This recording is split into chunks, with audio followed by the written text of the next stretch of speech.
Okay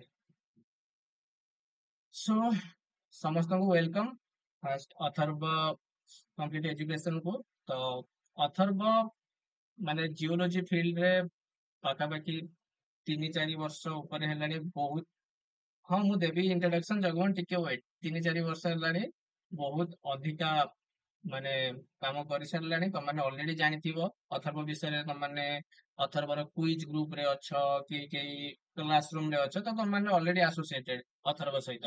ତ ଅଥର୍ବ ମାନେ ଏଇଆ ନୁହଁ ଯେ ଅଥର୍ବ କମ୍ପ୍ଲିଟ ଏଜୁକେସନ ର ମାନେ ଏଇଆ ନୁହଁ ଯେ ତମମାନେ ଏଠିକି ଜଏନ କରୁଛ ଯେ ଆମେ ଜାମ୍ କ୍ଲିୟର କରିବୁ। କିଏ ଭାବିକି ଆସିଥିବ ଯେ ମୁଁ ସେମିଷ୍ଟାର ପାଇଁ ପାଠ ପଢି ନେବି, କିଏ ଭାବିକି ଆସିଥିବ ଯେ ମୁଁ ବଡ ହେଇକି ସିୟୁଇଟି ସିପିଟି କ୍ଲିୟର କରିବି, କି ଆଇଆଇଟି ବମ୍ବେ ଯିବି, ଆଇଆଇଟି ଖଡଗପୁର ଯିବି।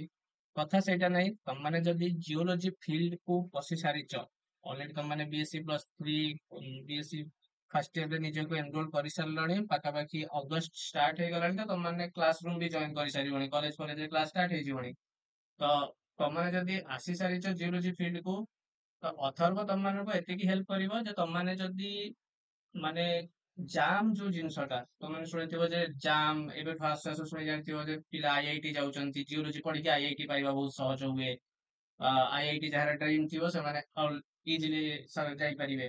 କିନ୍ତୁ କେବଳ ଆଇଆଇଟି ପାଇବାଟା ତ ବଡ କଥା ନୁହଁ।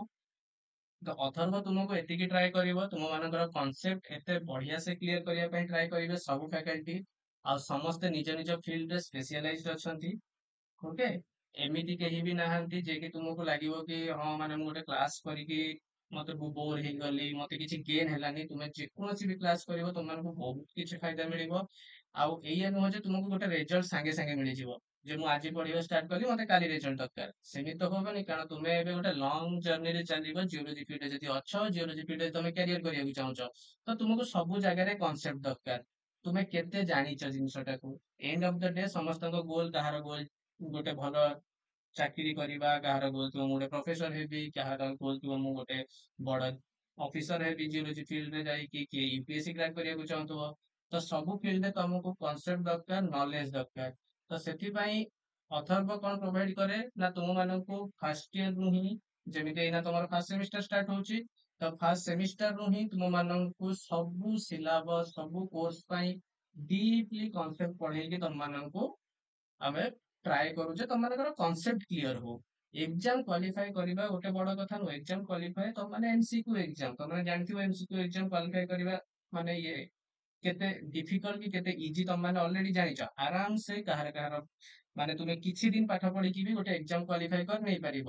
ବଟ୍ ଯେ ତମର କନସେପ୍ଟ ନଥିବ, ତ ତୁମେ ଯଦି କନସେପ୍ଟ କ୍ଲିୟର ନଥିବ, ତୁମର ବେସ୍ ଯଦି ଷ୍ଟ୍ରଙ୍ଗ ନଥିବ, ତାହେଲେ ତୁମେ ଆଗକୁ ଯାଇକି ଜବ୍ ପାଇବା କଷ୍ଟ ହବ। କୌଣସି ଗୋଟେ ଜବ୍ ହଉ, କୌଣସି ଇଣ୍ଟରଭ୍ୟୁରେ ହଉ, ତମମାନେ ଫସିଯିବ। ତ ଏଠି ତମମାନେ ଏଇ ଆଶା ରଖିକି ଆସନି କି ମୁଁ ଆସିଗଲି ମତେ ଗୋଟେ ଜବ୍, ମତେ ଗୋଟେ ଭଲ ରାଙ୍କ ମିଳିଯିବ ଜାମ୍ ରେ। ଯଦି ତମମାନେ ଅଥର୍ବରେ ଜଏନ କରୁଛ, ତ ଅଥର୍ବ ତୁମକୁ ଏତିକି ପ୍ରୋଭାଇଡ କରିବ ଯେ ତୁମେ କନଫିଡେଣ୍ଟ ହେଇଯିବ ଯେ ଫ୍ୟୁଚରରେ ତମମାନେ ଜିଓଲୋଜିରେ କିଛି ନା କିଛି କରିପାରିବ। ଆମ କାମ ହଉଛି ଏତିକି। ଆମେ ତୁମକୁ ସେଇ କନଫିଡେନ୍ସ ଦେଇଦବୁ, ସେଇ ନଲେଜ ଦେଇଦବୁ ଯେ ତୁମେ କିଛି ନା କିଛି ଲାଇଫରେ ଆଗକୁ ଯାଇକି ଜିଓଲୋଜି ଲାଇନରେ କିଛି ନା କିଛି କରିପାରିବ। ଆଉ ମେ ବି ତମମାନେ ୟୁପିଏସସି କିମ୍ବା ଓପିଏସସି ଏସବୁରେ ବି ଯାଇପାରିବ, ଆଉ ବହୁତ କିଛି ଆଗକୁ କରିପାରିବ। ସୋ ଏଇଟା ଥିଲା ଅଥର୍ବର ଛୋଟ ମୋଟ ଡେସକ୍ରିପସନ। ଆଉ ମୁଁ ଅଥର୍ବ ଆଗରୁ ପୂର୍ବରୁ କେତେ କଣ କରିଛି ମୁଁ ତମମାନଙ୍କୁ କହିବାକୁ ଚାହୁଁନି ଯେ ଆମର କେତେ ପିଲା ଏବେ ଅଲରେଡି ଅଛନ୍ତି। ସେ ସବୁ ମାଇନେ ରଖେନି। ମାଇନେ ରଖେ ଯେ ଆମ ପାଖରୁ ଛୁଆ ଯାଇକି ଆଗକୁ ଯାଇକି କୋଉଠି ପହଞ୍ଚୁଛନ୍ତି, ଏଣ୍ଡ ରେଜଲ୍ଟ ତାଙ୍କର କଣ। ଆଉ ତମେ ଦେଖିବ ଅଥର୍ବରୁ ବହୁତ ଛୁଆ ଏବେ ବାହାରି ସାରିକି ଅଲରେଡି ବହୁତ ବଡ ବଡ ଜବ୍ ସେକ୍ସନରେ ଅଛନ୍ତି। ଏମିତିକି ଆମର ଫ୍ୟାକଲ୍ଟି ଗ୍ରୁପରେ ଅଛନ୍ତି। ବିଭୁ ପଦ ସାର୍, ସିଏ ଆଇଆଇଟି ବମ୍ବେରୁ ପାସ୍ ଆଉଟ୍ ହେଇକି ଏବେ କ୍ଲିନ୍ ଇଣ୍ଡିଆରେ ଜବ୍ କରୁଛନ୍ତି। ସେମିତି ଆନନ୍ଦ ଚରଣ ସାର୍ ଅଛନ୍ତି ତମମାନଙ୍କର ଗ୍ରୁପରେ, ଯିଏକି ପାଠ ପଢେଇବେ ତମମାନଙ୍କୁ ଫ୍ୟୁଚରରେ। ସିଏ ଏବେ ଜିଓସାଇ ଅଫିସର। ପରମାନନ୍ଦ ସାର୍ ଆମ ପାଖରେ ଥିଲେ, ଯିଏକି ମାନେ ଅଛନ୍ତି ଅଲରେଡି। ସିଏ ମଧ୍ୟ ଜିଓଲୋଜିଷ୍ଟ ଜଣେ। ଆଉ ସତ୍ୟ ସାରଙ୍କ ବିଷୟରେ ତ ତୁମେ ଜାଣିଥିବ। ତ ସତ୍ୟ ସାର୍ ତମର ଓଡିଶା ଫାଇନାନ୍ସ ସର୍ଭିସରେ ଅଛନ୍ତି। ତ ସମସ୍ତେ ହିଁ ଜିଓଲୋଜି ବ୍ୟାକଗ୍ରାଉଣ୍ଡକୁ, ଆଉ ସମସ୍ତେ କିଛି ନା କିଛି ସବଜେକ୍ଟରେ ବହୁତ ହି ବଢିଆ। ତ ମାନେ ମେନ୍ ପ୍ଲସ୍ ପଏଣ୍ଟ ହଉଛି ତମମାନଙ୍କୁ ଓଡିଆ ଲାଙ୍ଗୁଏଜରେ ପଢାଯିବ, ଆଉ ବହୁତ ଇଜି ୱେରେ ପଢାଯିବ। ଏମିତି କିଛି ଟଫ୍ ବି ନାହିଁ। ଜିଓଲୋଜି ତମମାନେ ଭାବିକି ଆସନି ଯେ ଜିଓଗ୍ରାଫି ହେଇଥିବ, କିଛି ଗୋଟେ ଟଫ୍ ଜିନିଷ ହେଇଥିବ, ସେମିତି କିଛି ବି ନାହିଁ। ଓକେ, ଆମେ ତମକୁ ଫିଜିକ୍ସ ର ବହୁତ ବଡ କନସେପ୍ଟ ପଢେଇବାକୁ ଚାହୁଁନୁ କି କ୍ୱାଣ୍ଟମ ଫିଜିକ୍ସ ଆମେ ତମକୁ ପଢେଇବୁନି କି କେମିଷ୍ଟ୍ରିରେ ନେଇକି ତମକୁ କିଛି ବହୁତ ହି ଡିପ୍ କେମିକାଲ ରିଆକ୍ସନ ଅର୍ଗାନିକ କେମିଷ୍ଟ୍ରିରେ ପସେଇବୁନି। ବଟ୍ ଆମେ ଫିଜିକ୍ସ କେମିଷ୍ଟ୍ରି ମ୍ୟାଥମେଟିକ୍ସ ବାୟୋଲୋଜି ଏ ସମସ୍ତଙ୍କର ହେଲ୍ପ ନବୁ ତମମାନଙ୍କୁ ଜିଓଲୋଜି ପଢେଇବା ପାଇଁ। ଓକେ। ଆଚ୍ଛା। ତ ତମମାନେ ଅଲରେଡି ଯେହେତୁ ଜିଓଲୋଜିରେ ଏନରୋଲ କରିସାରିଛ, ଓକେ ମୁଁ ମୋ ଇଣ୍ଟ୍ରୋଡକ୍ସନ ଦେଇଦିଏ। ମୁଁ ପାର୍ଥସାରଥୀ ସ୍ୱାଇଁ। ବାକି ମୁଁ ବିଏସସି ଡିଡି କଲେଜରୁ କରିଥିଲି। ମୁଁ ଛୋଟ ମୋଟ ଏବେ ତମମାନଙ୍କୁ ପଢଉଛି, ସେତିକି ହଉଛି ମୋର ବେଷ୍ଟ ଆଚିଭମେଣ୍ଟ, ଆଉ କିଛି ନାହିଁ। ଆଉ ଏବେ ମୁଁ ପିଏଚଡି କରୁଛି ଆଇଜର ବ୍ରହ୍ମପୁରରେ। ଆଉ ମୁଁ ତମମାନଙ୍କୁ ମେନଲି ଫିଜିକାଲ ଜିଓଲୋଜି ଆଉ ଫ୍ୟୁଚରରେ ଆଗକୁ ବହୁତ କିଛି ଅଲଗା ଅଲଗା ଟପିକ ପଢେଇବି। ତ ଏବେ ପାଇଁ ମୋର କାମ ଅଛି ତମମାନଙ୍କୁ ଫିଜିକାଲ ଜିଓଲୋଜି ପଢେଇବା ଆଉ ତମମାନଙ୍କୁ ହେଲ୍ପ କରିବା ପାଇଁ ଯେ ଆକ୍ଚୁଆଲି ଜିଓଲୋଜିରେ ତମେ ଆଗକୁ ଯାଇ କଣ କରିପାରିବ। ସୋ ଫାର୍ଷ୍ଟ କ୍ଲାସ ମୁଁ ତମମାନଙ୍କୁ ଜଷ୍ଟ ଟିକେ ଇଣ୍ଟ୍ରୋଡକ୍ସନ ଦେବି ଯେ ଜିଓଲୋଜିରେ ତମମାନେ କଣ ଆଗକୁ କରିପାରିବ, ଜିଓଲୋଜିରେ ତମମାନେ କଣ ପାଇଁ ପଶିବ, ତମର ଫାଇଦା କଣ ଅଛି। କୌଣସି ଜିନିଷରେ ଇନଭେଷ୍ଟ କରିବା ପୂର୍ବରୁ ତମମାନେ ତ ଆଜିକାଲିର ଜେନ୍ ଜି ତମମାନେ ନା, ତ ତମମାନଙ୍କୁ ତ ଦରକାର ଯେ ଇନଭେଷ୍ଟ କରିବା ପୂର୍ବରୁ ରିଟର୍ନ କେତେ ମିଳିବ। ତ ରିଟର୍ନ ଏଥିରେ ବହୁତ ଅଛି। ଓକେ। ତମମାନେ ଟାଇମ ଇନଭେଷ୍ଟ କରିପାର, କାରଣ ବହୁତ ପିଲା ଆସନ୍ତି ଯୋଉମାନେ ମେଡିକାଲ ଟିକେ ଭଲ ହୁଏନି, ତାପରେ ସେମାନେ ଡ୍ରପ୍ ନେଇକି ଜିଓଲୋଜି ପସନ୍ତି। କୋଉ କୋଉ ଛୁଆଙ୍କର ୟୁପିଏସସି ଇଚ୍ଛା ଥାଏ ସେଥିପାଇଁ ଜିଓଲୋଜିରେ ପସନ୍ତି। ଓକେ। ତ ଜିଓଲୋଜିରେ ଯଦି ପଶି ଯାଇଛ ତାହେଲେ ଟିକେ ଟ୍ରାଏ କର, ଟିକେ ଟାଇମ ଦିଅ ଜିଓଲୋଜିକୁ, ଏ ତମକୁ ବହୁତ କିଛି ରିଟର୍ନରେ ଦବ। ଆଚ୍ଛା। ତ ଜିଓଲୋଜି କଣ ପାଇଁ ପଢିବା? ଯଦି ଜିଓଲୋଜି ପଢୁଛ ତ ଜିଓଲୋଜି କଣ ଆଗ ଜାଣିବା ଦରକାର। ତ ମତେ କିଏ କହିପାରିବ ଜିଓଲୋଜି କଣ? ସେତେବେଳେ ତ ମୁଁ ଗପୁଛି, ତ ତମମାନେ ଟିକେ ଟ୍ରାଏ କର ଜିଓଲୋଜି କଣ, ମତେ କିଏ କିଛି କହିପାରିବ? ଓକେ। ଏଇ ଯୋଉ ପିଲାଟା ଦେଖା ହଉଛି ଇଏ ମୁଁ। କ୍ୟାମେରା ଆଉ ରିଲ କ୍ୟାମେରାରେ ମୁଁ ଆକୁ ଗୋରା କରିଦେଇଛି। ଓକେ। ଆଚ୍ଛା। ମତେ କୁହ ଜିଓଲୋଜି ଆଉ ଜିଓଗ୍ରାଫି ଦିଟା ଟର୍ମ ତମେ ଛୁଆ ବେଳୁ ପଢୁଥିବ। ଜିଓଲୋଜି ଆଉ ଜିଓଗ୍ରାଫି କଣ ଦିଟା ଜିନିଷ? स्टडी अबाउट अर्थ, बहुत बढ़िया सूर्य। Scientific study of earth, great. आओ।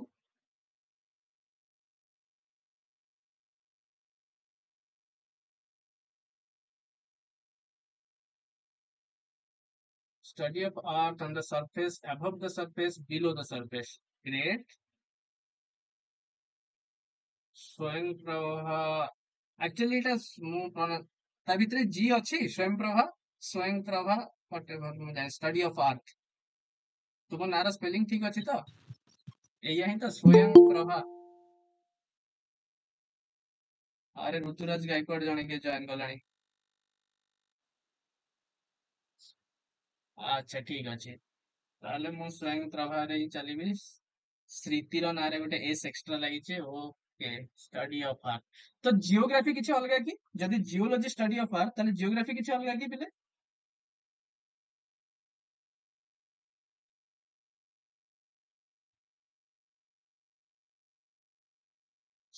Subhasri, geology studying of internal earth and geography is the study of morphological form. Great.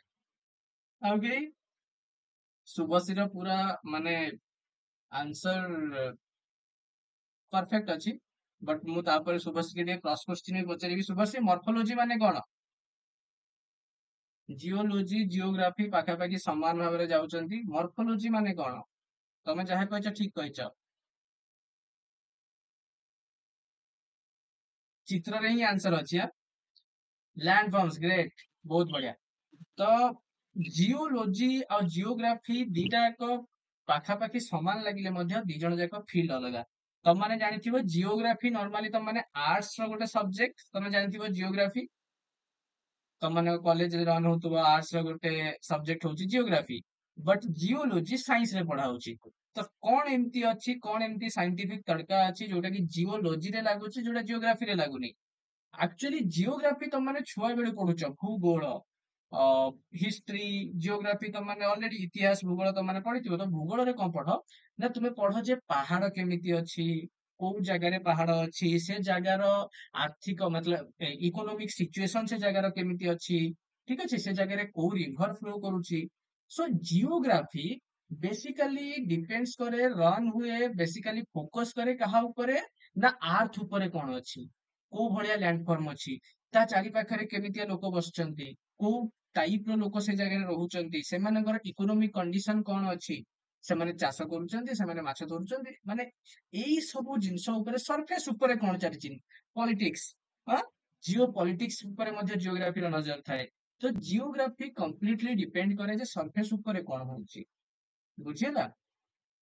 Geography ମାନେ ବୁଝିଗଲ, ଜିଓଗ୍ରାଫି କଣ କରୁଛି, ଜିଓଲୋଜି କି ଯିବା,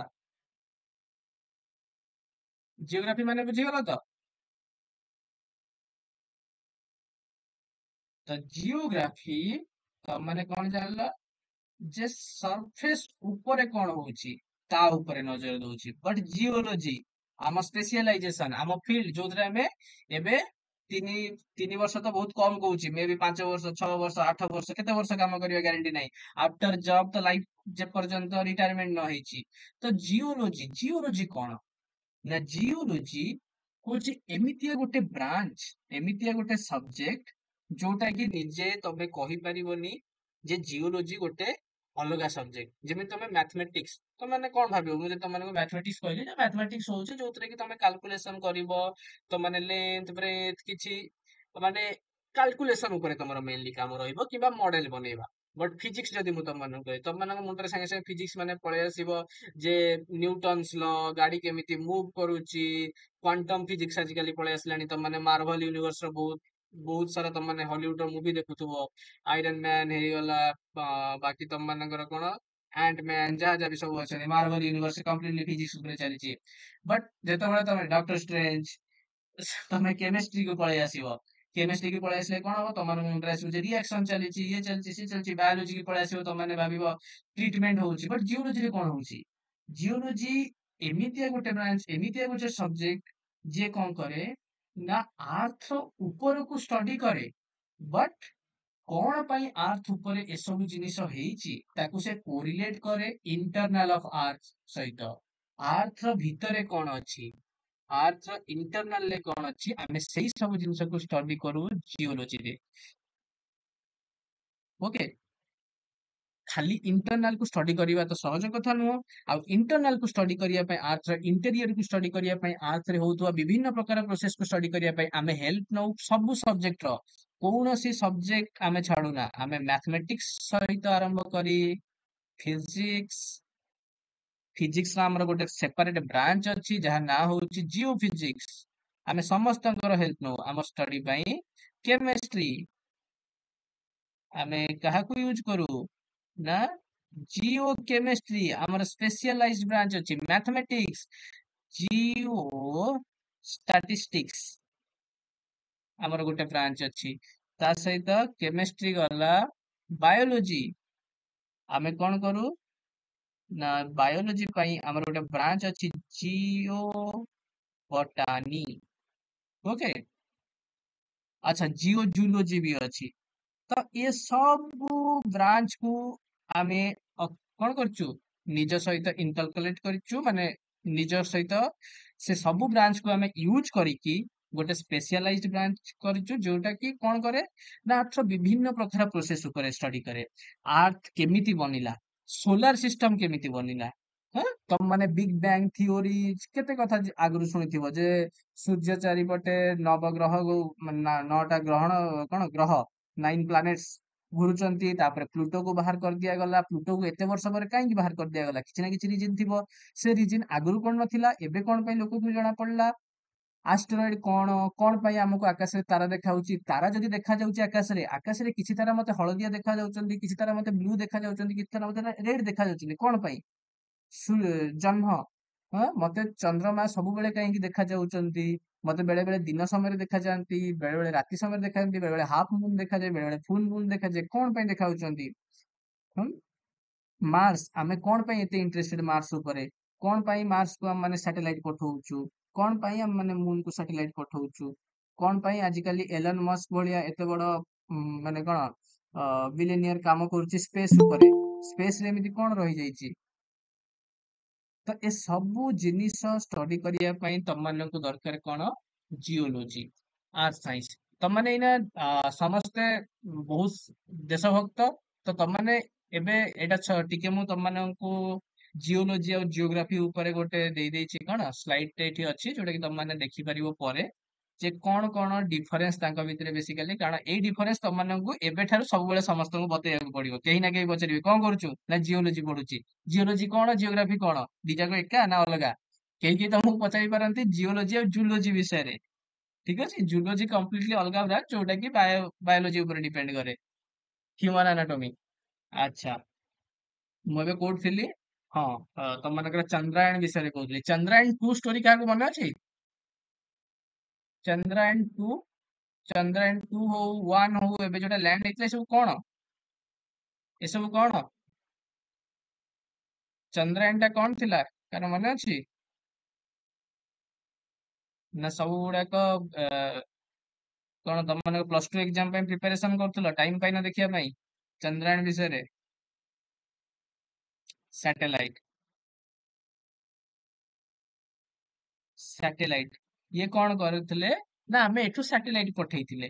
ସ୍ୟାଟେଲାଇଟ କଣ ପାଇଁ ପଠେଇଥିଲେ, ଆମର କଣ ଦରକାର? ହଁ? ଯଦି ସ୍ୟାଟେଲାଇଟ ଟେ ପଳେଇଲା ବି ତ ସ୍ୟାଟେଲାଇଟ ସେଠି ଯାଇକି ଆମ ପାଇଁ କଣ ଟେ ହିଁ କରିଦବ। ତମେ ଜାଣିଛ ମାନେ ଆମ ସାଇନ୍ସ, ଆମ ଜିଓଲୋଜିର ଫିଲ୍ଡ ଏତେ ଆଡଭାନ୍ସ। ଆମେ ଆଜି ଗୋଟେ ଇମେଜ କୁ ଦେଖିକି ଚନ୍ଦ୍ରରେ ଥିବା, ତମେ ଭାବୁଛ ଯୋଉ ତମମାନଙ୍କୁ କୁହାଯାଏ ଯେ କଣ ମୁନ ରେ ୱାଟର ମିଳିଗଲା, ଚନ୍ଦ୍ରରେ ୱାଟର ମିଳିଗଲା, ପାଣି ମିଳିଗଲା, ତ ସେଠି ଯାଇକି କିଏ ପାଣି କଲେକ୍ଟ କରିକି ଆଣିଛନ୍ତି? ନା, ପାଣି କେହି କଲେକ୍ଟ କରିକି ଆଣିନାହାନ୍ତି। ଆମେ କେବଳ ଗୋଟେ ଫଟୋ ଦେଖିକି ସେଇ ଜାଗାର ସ୍ୟାଟେଲାଇଟ ଇମେଜ, କିଛିଟା ରକ୍ ସାମ୍ପଲ ସେତିକି କୁ କଲେକ୍ଟ କରିକି ଆମେ ବହୁତ କିଛି, yes, mineral exploration, Shubhashree madam, to know origin of universe, to trace the life in the moon, yes. Show ଆମକୁ କଣ ଦରକାର ହୁଏ ନା ଆମକୁ ୟୁନିଭର୍ସ ବିଷୟରେ ବି ଷ୍ଟଡି କରିବାର ଅଛି। କେମିତି ବନିଥିଲା, କଣ ପାଇଁ ୟୁନିଭର୍ସ ବିଷୟରେ ଷ୍ଟଡି କରିବା? କିଏ କହିପାରିବ ଆମେ କଣ ପାଇଁ ୟୁନିଭର୍ସ ବିଷୟରେ ଷ୍ଟଡି କରିବା? ଆମର କଣ ହିଁ ଫାଇଦା ଅଛି, ଆମେ ଜାଣିକି କଣ କରିବା ଯେ ଆମେ କେମିତି ଜନ୍ମ ହେଇଥିଲେ? କିଛି ଫାଇଦା ଅଛି?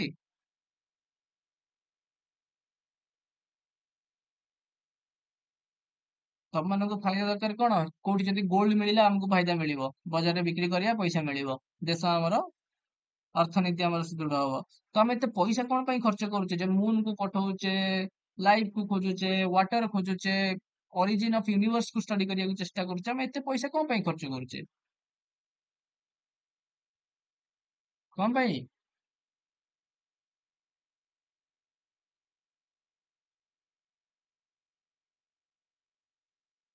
କାହିଁକି ଜାଣିଛ? ଗୋଟେ ଲ ଅଛି ଯାହା ନାଁ ଅଛି ଲ ଅଫ ୟୁନିଫର୍ମିଟାରିଜିମ, ଯୋଉଟା କି ତମ ମାନେ ଆଗକୁ ଗଲେ ମୁଁ ତମମାନଙ୍କୁ ସବଜେକ୍ଟ ରେ ପଢେଇବି। ମୋର ଏବେ ଲ ଟା ମନେ ପଡିଗଲା। ଲ ବିଷୟରେ କିଏ କହିପାରିବ, ହାପି ବାବୁ? ଆର୍ଥ ଡେଷ୍ଟ୍ରୟ ହେଲେ ଅଦର ପ୍ଲାନେଟ ଯାଇକି ରହିବା, ତା ମାନେ ଆମେ ମାନେ ଭାବି ସାରିଛେ ଯେ ଆର୍ଥ କୁ ଆମେ ଡେଷ୍ଟ୍ରୟ କରିଦବା, ନାଇଁ କଣ ହାପି? ଆଚ୍ଛା ହାପି ବାବୁ, ଲ ଅଫ ୟୁନିଫର୍ମିଟାରିଜିମ ମାନେ କଣ? ପ୍ରେଜେଣ୍ଟ ଇଜ କି ଟୁ ଦ ପାଷ୍ଟ। ତା ମାନେ କଣ ନା ଏବେ ଯାହା ଅଛି ଆମେ ବିଲିଭ କରୁ ଯେ ପାଷ୍ଟ ରେ ସେମ ପ୍ରୋସେସେସ ହଉଥିଲା, ତ ଏବେ ଯୋଉ ପ୍ରୋସେସ ଚାଲିଛି ସେଟା ପ୍ରେଜେଣ୍ଟ ଇଜ ଦ କି ଟୁ ଦ ପାଷ୍ଟ। ୟେସ୍, ଆମେ ଯଦି ପାଷ୍ଟ କୁ ଷ୍ଟଡି କରିବାକୁ ଚାହୁଁଛୁ ତାହେଲେ ପ୍ରେଜେଣ୍ଟ ବିଷୟରେ ଆମକୁ ଜାଣିବାକୁ ପଡିବ ଯେ ପ୍ରେଜେଣ୍ଟ ରେ କଣ ଚାଲିଛି। ତ ମୁଁ ପାଷ୍ଟ କୁ କାହିଁକି ଷ୍ଟଡି କରିବି, ନା ପାଷ୍ଟ ରେ ହିଁ କିଛି ନା କିଛି ଏମିତି ପ୍ରୋସେସ ହେଇଥିଲା ଯାହା ଯୋଗୁ ସୋଲାର ସିଷ୍ଟମ ତିଆରି ହେଇଥିଲା, ଯାହା ଯୋଗୁ ଫାଷ୍ଟ ଟାଇମ ପାଇଁ ଲାଇଫ ଆସିଥିଲା।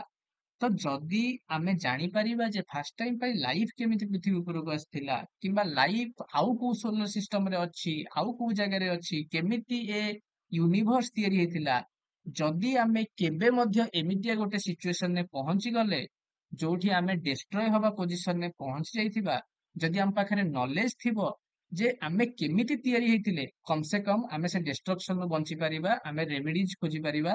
ଯେପର୍ଯ୍ୟନ୍ତ ଆମେ ରୋଗର ଅରିଜିନ ଜାଣିନଥିବା ସେ ପର୍ଯ୍ୟନ୍ତ ରୋଗକୁ ଠିକ କରିବା କେମିତି, ହଁ ନା ନାଇଁ? ତ ତୁମକୁ ସେଥିପାଇଁ ଆମେ ସେଥିପାଇଁ ଟ୍ରାଏ କରୁଛେ ଅରିଜିନ ବିଷୟରେ ଜାଣିବା ପାଇଁ। ଆମେ ସବୁ ଜିଓଲୋଜିଷ୍ଟ ମାନଙ୍କର ଫାଷ୍ଟ କାମ କଣ ଥାଏ ନା, ତୁମେ ତାଙ୍କୁ ଗୋଟେ ପଥର ଦେଇଦବ ଆଉ କହିଦବ ଯେ ଏଇ ପଥରଟା ହଉଛି ଏବେ କିଛି ବର୍ଷ ତଳେ 200 ବର୍ଷ ପୁରୁଣା ପଥର। ସେମାନେ ଫିଙ୍ଗି ଦେବେ, କହିବେ 2 years ଓଲ୍ଡ ରକ୍, କିଛି ମୋର କାମରେ ଆସିବନି। ଜିଓଲୋଜିଷ୍ଟ ମାନେ ଖୋଜନ୍ତି 4 ବିଲିୟନ ଇୟର ପୂର୍ବର, 3.7 ବିଲିୟନ ଇୟର ପୂର୍ବର, 2.5 ବିଲିୟନ ଇୟର ପୂର୍ବର। ବିଲିୟନ ରେ ଆମେ ମାନେ କଥା କହୁ, ଆମ ମାନଙ୍କ ପାଇଁ ମାନେ ବିଲିୟନ ଯେତେବେଳେ ତମେ ଗୋଟେ ଜିଓଲୋଜିଷ୍ଟ କୁ କହିବ ତାକୁ ଲାଗିବ ହଁ ଗୋଟେ କିଛି ଜିନିଷ ଅଛି। ଏମିତି 100 year, 200 year, 1000 year, it's normal, ଏଇଟା କିଛି ନୁହଁ।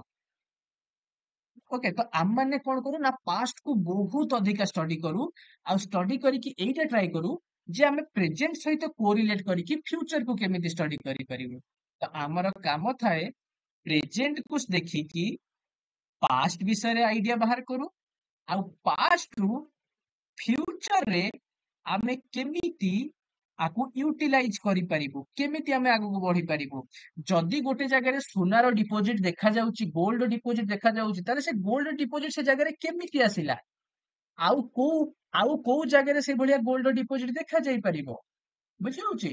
ଆମେ ଯଦି ଅରିଜିନ ନ ଜାଣିଥିବୁ ଯେ କେମିତି ସେ ଜିନିଷଟା ତିଆରି ହେଇଛି, ତାହେଲେ ଆମେ ଜାଣିପାରିବୁ କେମିତି ଯେ ଆଉ କୋଉ ଜାଗାରେ ସେ ଜିନିଷଟା ଦେଖାଯିବ ବୋଲି, ଜଣା ପଡିବନି। ତ ସେଥିପାଇଁ ଆମେ ସବୁବେଳେ ଦୌଡୁ ସବୁଠୁ ଏଣ୍ଡ କେମିତି ତିଆରି ହେଇଛି, ଅରିଜିନ।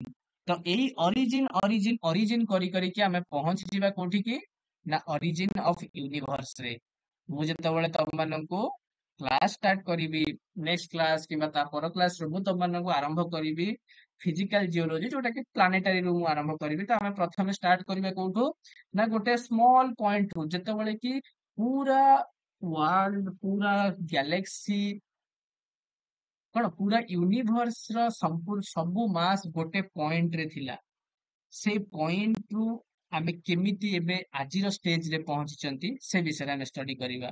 ଅରିଜିନ ଅଫ ୟୁନିଭର୍ସ, ଦେନ୍ ଆମେ ପଢିବା origin of solar system and etcetera etcetera. ତ ସେ ସବୁ ଜିନିଷ ଆମେ ନେକ୍ସଟ ଆଗକୁ କ୍ଲାସ ଦେଖିବା। ମୁଁ ତମକୁ ଏବେ କେବଳ ଜଷ୍ଟ ଇଣ୍ଟ୍ରୋଡକ୍ସନ ଦଉଛି, ବେଶୀ ତମମାନଙ୍କୁ ମୁଁ ଡିପଲି ନେବିନି କୋର୍ସ ଭିତରକୁ। ଏଇଟା ହଉଛି ମୋ ପାର୍ଟ, ଯୋଉଥିରେ କି ମୁଁ ତମମାନଙ୍କୁ ପ୍ଲାନେଟ ବିଷୟରେ ଗୋଟେ ଜିନିଷ ପଠେଇବି। ଦେନ୍ ମୁଁ ତମମାନଙ୍କୁ କଣ ପଢେଇବି ନା ଜିଓଲୋଜି। ଜିଓଲୋଜି ମାନେ ରକ୍ ବିଷୟରେ ପଢିବାର ଅଛି, ଆଉ ତମମାନେ ଅଲରେଡି କହିସାରିଛ ଯେ ଇଣ୍ଟରନାଲ ଆର୍ଥ ବିଷୟରେ ଆମକୁ ପଢିବାର ଅଛି। ତ ଫିଜିକାଲ ଜିଓଲୋଜିରେ ମୁଁ ତମମାନଙ୍କୁ ପଢେଇବି internal of the earth. Internal ରେ କଣ କଣ ପ୍ରୋସେସେସ୍ ଚାଲିଛି, ଇଣ୍ଟରନାଲ ଷ୍ଟ୍ରକ୍ଚର ଅଫ ଆର୍ଥ ପଢେଇବି। ମୁଁ ତମମାନଙ୍କୁ ପଢେଇବି ଇଣ୍ଟରନାଲ ଷ୍ଟ୍ରକ୍ଚର ଅଫ ଆର୍ଥ ପଢେଇବି। ତମମାନଙ୍କୁ ମୁଁ ପଢେଇବି ଯେ ଆର୍ଥକ୍ୱେକ କେମିତି ହଉଛି। ତମମାନଙ୍କର ମନେ ଅଛି ଏବେ ରିସେଣ୍ଟଲି ଟର୍କିରେ ବହୁତ ବଡ ଗୋଟେ ଆର୍ଥକ୍ୱେକ ହେଇଥିଲା, ଯେ ତମମାନେ କେହି ବି ନ୍ୟୁଜ ଫଲୋ କରିଥିବ। ତ ଆର୍ଥକ୍ୱେକ କଣ ପାଇଁ ହଉଛି, ତ ମାନେ ହଁ, ଆର୍ଥକ୍ୱେକ କୋଉ ରିଜିନ ଯୋଗୁ ହୁଏ, ପ୍ଲେଟ ଭିତର। ଆଚ୍ଛା, ଇଣ୍ଡିଆରେ ଆର୍ଥକ୍ୱେକ କମନ। ଆଚ୍ଛା, ଏବେ ତ ଦିଲ୍ଲୀରେ ବି ହେଇଥିଲା ଆର୍ଥକ୍ୱେକ, ମନେ ଅଛି କାର? ଦିଲ୍ଲୀରେ ବହୁତ ବଡ ଆର୍ଥକ୍ୱେକ ହେଇଥିଲା କିଛି ଦିନ, କିଛି ମନ୍ଥ ପୂର୍ବରୁ ହିଁ, 4-5 ମାସ ପୂର୍ବରୁ ହିଁ ଆର୍ଥକ୍ୱେକ ହେଇଥିଲା। ତ ଆର୍ଥକ୍ୱେକ କଣ ପାଇଁ ହଉଛି ଆମ ପାଖରେ ଏମିତି? ହଁ, ତ କଣ ପାଇଁ ରିଜିନ ହେଇଥାଇ ପାରିବ? ଦିଲ୍ଲୀରେ ଆର୍ଥକ୍ୱେକ ହବାର ରିଜିନ କଣ ହେଇଥାଇ ପାରିବ?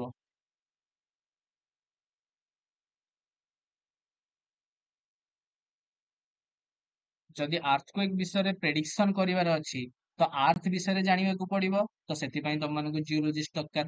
ତ ଇଏ ହଉଛି କିଛି କିଛିଟା ଜିନିଷ ଯୋଉଟା କି ମୁଁ ତମମାନଙ୍କୁ ଆଗକୁ ପଢେଇବି। Earthquake, origin of universe, internal structure of earth, isostasy, ଯୋଉଥିରେ କି ମୁଁ ତୁମକୁ କହିବି ଯେ ଏତେ ବଡ ବଡ ପାହାଡ କେମିତି ତିଆରି ହଉଛି, ହିମାଳୟ କେମିତି ତିଆରି ହେଇଗଲା, ମାଉଣ୍ଟ ଏଭରେଷ୍ଟ ଏତେ ବଡ। ୟେସ୍, ପ୍ଲେଟ ପ୍ଲେଟ ଏସବୁ ବଡ ବଡ ଟର୍ମ ଆମେ ଆଗକୁ ପଢିବା, କିନ୍ତୁ ବହୁତ ଇଜି, ମାନେ ବେସିକ ଜିନିଷ ଗୁଡାକ, କିଛି ବି ଏମିତି କଷ୍ଟ ଜିନିଷ ନାହିଁ ଯୋଉଟା କି ତମେ ପଢିବ, ତମେ ଡେଲି ଡେ ରେ ସେଗୁଡାକ ୟୁଜ କରୁଛ। ଓକେ, ଦେନ୍ ଦେନ୍ ଇଏ ତ ମୋ ପାର୍ଟ, ମୁଁ ତମମାନଙ୍କୁ ଫିଜିକାଲ ଜିଓଲୋଜି ବିଷୟରେ ପଢେଇବି। ଦେନ୍ ଆମର ମେ ବି ସତ୍ୟ ସାର୍ ତୁମମାନଙ୍କୁ ଆଗକୁ ଯାଇକି ପଢେଇବେ କଣ, ମର୍ଫୋଲୋଜି ଅଫ ଦ ଆର୍ଥ। ଯେମିତି ଟିକେ ପୂର୍ବରୁ କେହି ଜଣେ ୱାର୍ଡ ୟୁଜ କରିଥିଲା, ମର୍ଫୋଲୋଜି। ମର୍ଫୋଲୋଜି କଣ, ତମାନେ ବାୟୋଲୋଜି ଯେତେବେଳେ ପଢିଥିବ ପ୍ଲସ ଟୁ ବେଳେ, ମର୍ଫୋଲୋଜି ଟର୍ମ ଟା ଶୁଣିଥିବ। ମର୍ଫୋଲୋଜି ମାନେ ସରଫେସ ର ଫିଚର। ଠିକ ଅଛି, ମୋ ବଡିର ମର୍ଫୋଲୋଜି କୋଉ ଭଳିଆ, କିମ୍ବା କିଏ ଯଦି କହିବ ଯେ ସେଇ ଯୋଉ ଜାଗାଟେ ଦେଖାଯାଉଛି, ଗୋଟେ ପଡିଆ ଅଛି, ସେ ପଡିଆର ମର୍ଫୋଲୋଜି କୋଉ ଭଳିଆ, ସେ ଫିଲ୍ଡ ର ମର୍ଫୋଲୋଜି କୋଉ ଭଳିଆ, ତା ମାନେ ସରଫେସ ର ଫିଚର। ଏକ୍ସଟର୍ନାଲ, ୟେସ୍, ବାହାରର ଫିଚର କୋଉ ଭଳିଆ ଦେଖିବାକୁ, ବହୁତ ଅଧିକା ଆବଡା ଖାବଡା ଅଛି କିମ୍ବା ପ୍ଲେନ ଅଛି, ଏଇ ସବୁ ହଉଛି ମର୍ଫୋଲୋଜି। ତ ମର୍ଫୋଲୋଜି ହଉଛି ଏମିତିଆ ଗୋଟେ ସବଜେକ୍ଟ, ଜିଓ ମର୍ଫୋଲୋଜି ଯୋଉଟା ଆମେ କହୁ, ଆମ ଆମ ପାଇଁ ଆମେ ଜିଓ ମର୍ଫୋଲୋଜି କହୁ। ଜିଓ ମର୍ଫୋଲୋଜି ଗୋଟେ ବହୁତ ହି ସ୍ପେଶାଲାଇଜ ସବଜେକ୍ଟ। ଆଜି ଜିଓ ମର୍ଫୋଲୋଜି କି ହିଁ ୟୁଜ କରିକି ତମେ ମାନେ ଜାଣିପାରୁଛ ଯେ ମୁନ ରେ କିମ୍ବା ମାର୍ସ ରେ ତମକୁ କିଛି ୱାଟର ର ମାନେ ୱାଟର ଥିଲା କିମ୍ବା ୱାଟର ଚ୍ୟାନେଲ କଣ ହୁଏ ନା ତମାନେ ଜାଣିଛ ଯଦି ପାଣି ଗୋଟେ ଜାଗାରେ ବୋହିକି ଯାଇଥିବ ସେଠି ସେ କିଛି ନା କିଛି ନିଜର ମାର୍କ ଛାଡିଥିବ ନା ଗୋଟେ ନଦୀ ଯେତେବେଳେ ଗୋଟେ ଜାଗାରୁ ବୋହିକି ଯାଏ ସେ କଣ ନଦୀ କଣ କରିଥିବ ଚାରିପଟକୁ ଖୋଳି ଖୋଳିକି ଯାଇଥିବ ନା ନାଇଁ ସେ ନିଜର ଗୋଟେ ମାର୍କ ଛାଡି ଯାଇଥିବ ନା ନାଇଁ ଯେତେବେଳେ ନଦୀଟା ଶୁଖିଗଲା ଏଇ ଜିନିଷଟା ତ ରହିଗଲା ନଦୀ ଯୋଉ ରାସ୍ତାରେ ଯାଇଥିଲା ହଁ ନା ନାଇଁ ପାଣି ଯୋଉ ବାଟେ ବୋହିକି ଯାଇଥିଲା ପାଣି ସିନା ଶୁଖି ଯାଇଛି ଆଜି ସିନା ମାର୍ସ ରେ ତମର ପାଣି ନାହିଁ ମୁନ ରେ ତମମାନଙ୍କର ପାଣି ନାହିଁ କିନ୍ତୁ ୱାଟର ର ଫିଚର ୱାଟର ତିଆରି କରିଥିବା ମର୍ଫୋଲୋଜି ଏକ୍ସଟର୍ନାଲ ଫିଚର କିଛି ନା କିଛି ଛାଡି ତ ଯାଇଥିବ ସେଇଗୁଡାକୁ ଷ୍ଟଡି କରାଯାଉଛି ତମେ କଣ ଭାବୁଛ ପ୍ଲାନେଟାରୀ ବିଷୟରେ ଆଜିକାଲି ଏତେ ଯୋଉ ଷ୍ଟଡି ହଉଛି ସମସ୍ତଙ୍କ ପାଖରେ କଣ ସାମ୍ପଲ ଥାଏ ଆମେ କଣ ଏତେ ଆକାଶ ମାନେ କଣ ସୋଲାର ସିଷ୍ଟମ ରୁ ଯାଇକି ସାମ୍ପଲ ଆଣିକି ଷ୍ଟଡି କରିପାରିବୁ ନା ଆମେ କଣ କରୁ ନା ଯାହା ବି ଆମ ପାଖରେ ଇମେଜେସ୍ ଅଛି ଯାହା ବି ଅଛି ସେଇ ଜାଗାର ଆମେ ଟ୍ରାଏ କରୁ ସେ ସବୁକୁ ଦେଖିକି ସେମାନଙ୍କର ମର୍ଫୋଲୋଜି ଷ୍ଟଡି କରିବା ପାଇଁ ଯେପର୍ଯ୍ୟନ୍ତ ତୁମେ ସିଓର ହେଇନ ସେ ଜାଗାରେ କଣ ଅଛି ତମେ ସେ ଜାଗାରେ କାମ କେମିତି ଆରମ୍ଭ କରିପାରିବ ତ ଇଏ ଗଲା ଜିଓ ମର୍ଫୋଲୋଜି ପଢିବା କଣ ପାଇଁ ବି ଦରକାର ନା ଜିଓ ମର୍ଫୋଲୋଜି ତମମାନଙ୍କୁ କହିପାରିବ ରିଭର ବିଷୟରେ ତମମାନଙ୍କର ଘର ପାଖରେ ତମେ ଯୋଉ ପଥର ଦେଖୁଛ ପଥର କଣ ପାଇଁ ଏତେ ଗୋଲ ହେଇଛି ପଥର ଏ ପଥରଟା କଣ ପାଇଁ ଏଇ ଭଳିଆ ଦେଖାଯାଉଛି ତମେ ଗୋଟେ ପଥରକୁ ଦେଖିକି ଦିଟା ତ ଯଦି ମୁଁ ତମକୁ ଗୋଟେ ପଥର ଦେଲି ଗୋଟେ ପଥର ଏମିତି ଆବଡା ଖାବଡା ଗୋଟେ ପଥର ଏମିତି ପୁରା ସର୍କଲ ତ ତମେ ଦେଖିକି କହିଦବ କଣ ଯେ ସାର୍ ଏଇ ପଥରଟା ବହୁତ ଦୂରରୁ ଆସିଛି ଏଇ ପଥରଟା ପାଖରୁ ଆସିଛି କେମିତି ଜାଣିଲ ନା ଯୋଉ ପଥରଟା ବହୁତ ଦୂରରୁ ଆସିଥିବ ସିଏ ଗଡି ଗଡି ଗଡି ଗଡି ଆସିଲା ବେଳକୁ କଣ ହେଇଥିବ ତା କର୍ଣ୍ଣର ଗୁଡାକ ଭାଙ୍ଗିକି ସେମିତି ସର୍କୁଲାର ହେଇଯାଇଥିବ ନା ୱେଲ ରାଉଣ୍ଡେଡ ହେଇଯାଇଥିବ ଯେତେବେଳେ ବହୁତ ଦୂରରୁ ୱେଦରିଂ ଆଣ୍ଡ ଇରୋଜନ ସାବାସ ଏଇ ସବୁ ଛୋଟ ଛୋଟ ଆମେ ସାଇନ୍ସ ମାନେ ଭୁଲି ଯାଅ ଯେ ସାଇନ୍ସ ଗୋଟେ ବହୁତ ବଡ ଜିନିଷ ଥିଲା ଏବେ ଭାବିନିଅ science just a common sense ତମ ମାନେ କମନ ସେନ୍ସ ୟୁଜ କରିବ ଆଉ ଜିଓଲୋଜି ବହୁତ ସ୍ମୁଥଲି ଚାଲିବ ଆଚ୍ଛା ଏସବୁ ହଉଛି ଯୋଉଟା କି ତମମାନେ ଫାର୍ଷ୍ଟ ସେମିଷ୍ଟରରେ କିମ୍ବା ପଢିବ ବାକି ନେକ୍ସଟ ସେମିଷ୍ଟରରେ ତମମାନଙ୍କୁ ଆମେ କହିବୁ ଯେ ରକ୍ ତମମାନଙ୍କୁ ଏବେ ପଢେଇବୁ ଆମେ ରକ୍ ଦେନ୍ ତମମାନଙ୍କୁ ଆମେ କହିବୁ ଯେ ରକ୍ କଣ ରକ୍ ହଉଛି କିଛି ଜିନିଷକୁ ନେଇକି ତିଆରି ହେଇଥିବ ଯେମିତି ଆମମାନଙ୍କର ବଡି ସେଲକୁ ନେଇକି ତିଆରି ସେମିତି ରକ୍ କାହାକୁ ନେଇକି ତିଆରି ନା ରକ୍ ତିଆରି ହେଇଥାଏ ମିନେରାଲ୍ସ କୁ ନେଇକି ତ ମିନେରାଲ୍ସ କଣ ମିନେରାଲ କାହାକୁ ନେଇକି ତିଆରି ହେଇଛନ୍ତି ହଁ ତ ଏଇ ସବୁ ଜିନିଷ ଗୁଡାକ ତମମାନଙ୍କୁ ସେକେଣ୍ଡ ସେମିଷ୍ଟରରେ ପଢାଯିବ ଦେନ୍ ତମମାନଙ୍କୁ ଆମେ ଧୀରେ ଧୀରେ ପୃଥିବୀରେ ଦେଖାଉଥିବା ବିଭିନ୍ନ ପ୍ରକାର ତମମାନେ ଛୁଆ ବେଳେ ପଢିକି ଆସିଥିବ ଆଗ୍ନେୟ ଶିଳା ହଁ ଇଗ୍ନିୟସ ରକ୍ସ ଆମେ ସେ ସବୁ ରକ୍ ବିଷୟରେ ତମମାନଙ୍କୁ ପଢେଇବୁ ଇଗ୍ନିୟସ ସେଡିମେଣ୍ଟାରୀ ମେଟାମର୍ଫିକ ମାନେ ବେସିକାଲି ଆମର ମେନ୍ ଫୋକସ ତମମାନଙ୍କର ଯୋଉ ସବଜେକ୍ଟ ଅଛି ତମମାନଙ୍କୁ କଣ ରହିବ ନା ତମମାନଙ୍କୁ ରକ୍ ତମମାନେ ଚିହ୍ନିଯିବ ଗୋଟେ ପଥରକୁ ଦେଖି କହିଦବ ଯେ ସେ ପଥର କେମିତି ତିଆରି ହେଇଥିଲା ସେ ପଥର କେତେ ଡେପ୍ଥ ରୁ ଆସିଥାଇପାରେ ଠିକ ଅଛି ଆମେ ମାଗମା ବିଷୟରେ ପଢିବା ମେନଲି ଯେତେବେଳେ ତମମାନେ ଥାର୍ଡ ସେମିଷ୍ଟରରେ ପହଞ୍ଚିଯିବ କିମ୍ବା ଫୋର୍ଥ ସେମିଷ୍ଟରରେ ତମମାନେ ମାଗମା ବିଷୟରେ ପଢିବା ଷ୍ଟାର୍ଟ କରିବ ମାଗମା କଣ ମାଗମା ତିଆରି କେମିତି ହେଇଛି ମାଗମାକୁ ଆଜି ଯାଇ କେହି ଦେଖି ନାହାନ୍ତି ଆମେ ତା ବିଷୟରେ ଷ୍ଟଡି କରିବା ମାଗମାକୁ କେହି ଦେଖିଛନ୍ତି ତମମାନେ କେବେ ମାଗମା ଦେଖିଛ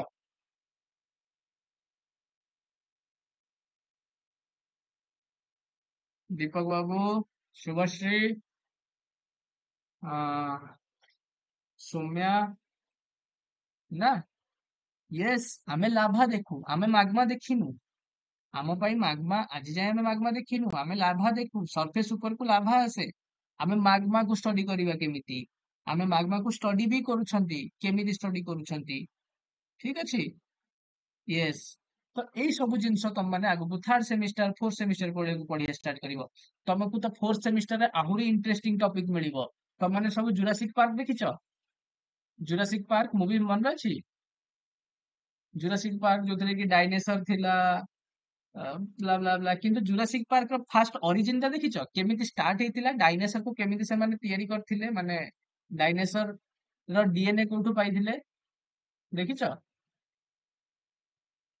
ଗୋଟେ ମଶା ଭିତରୁ ସେମାନେ ଡାଇନେସର ର ବ୍ଲଡ ଏମିତି କିଛି ଗୋଟେ ପାଇଥିବେ ସେ ଷ୍ଟୋରି ସେଇଠୁ ଷ୍ଟାର୍ଟ ହେଇଥାଏ ତ ସେଇ ଜିନିଷ ତମମାନେ ପଢିବ ପ୍ୟାଲେଣ୍ଟୋଲୋଜି ତମର ଗୋଟେ ଫିଲ୍ଡ ଅଛି ପ୍ୟାଲେଣ୍ଟୋଲୋଜି ୟେସ୍ ମସ୍କିଟୋ ଷ୍ଟୋମାକ ରୁ ସେମାନେ ଡାଇନେସର ର ବ୍ଲଡ ପାଇଥିଲେ ହେଲେ ମସ୍କିଟୋ ଏତେ ଦିନ ଯାଏ କେମିତି ବଞ୍ଚିକି ଥିଲା ମସ୍କିଟୋ ମରି ଯାଇଥିଲା ମସ୍କିଟୋ ଚାରିପଟେ କଣ ହେଇଥିବ ନା ରେଜିନ୍ ଲାଗି ଯାଇଥିବ ସେ ଖରାପ ହେଇନଥିବ ଠିକ ଅଛି ତ ସେ ସବୁ ଜିନିଷ ତମ ମାନେ ପଢିବ ପ୍ୟାଲେଣ୍ଟୋଲୋଜି ଯୋଉଟା କି ମେନଲି ଫୋକସ କରିବ ଫୋସିଲ ଉପରେ ୟେସ୍ ଦ ଷ୍ଟଡି ଅଫ ଫୋସିଲ୍ସ ଆମେ ମାନେ ଫୋସିଲ ବିଷୟରେ ପଢିବା ତ ଇଏ ହଉଛି ପ୍ୟାଲେଣ୍ଟୋଲୋଜି ର କାମ ଯିଏ ତମକୁ ପାଷ୍ଟ ରେ ହେଇଥିବା ବିଭିନ୍ନ ବଡ ବଡ ଅର୍ଗାନିଜିମ ବିଷୟରେ କହିପାରିବ। ଆଉ ପାଲେଣ୍ଟୋଲୋଜିର ଆହୁରି ଗୋଟେ ବଢିଆ ଜିନିଷ ହଉଛି କଣ ନା ପାଲେଣ୍ଟୋଲୋଜି ତମମାନଙ୍କୁ ଆଇଡିଆ ଦେଇପାରିବ ଯେ କୋଉ ଜାଗାରେ ତମମାନେ ଅଏଲ ପାଇପାରିବ, କୋଉ ଜାଗାରେ ତମମାନେ କୋଲ ପାଇପାରିବ।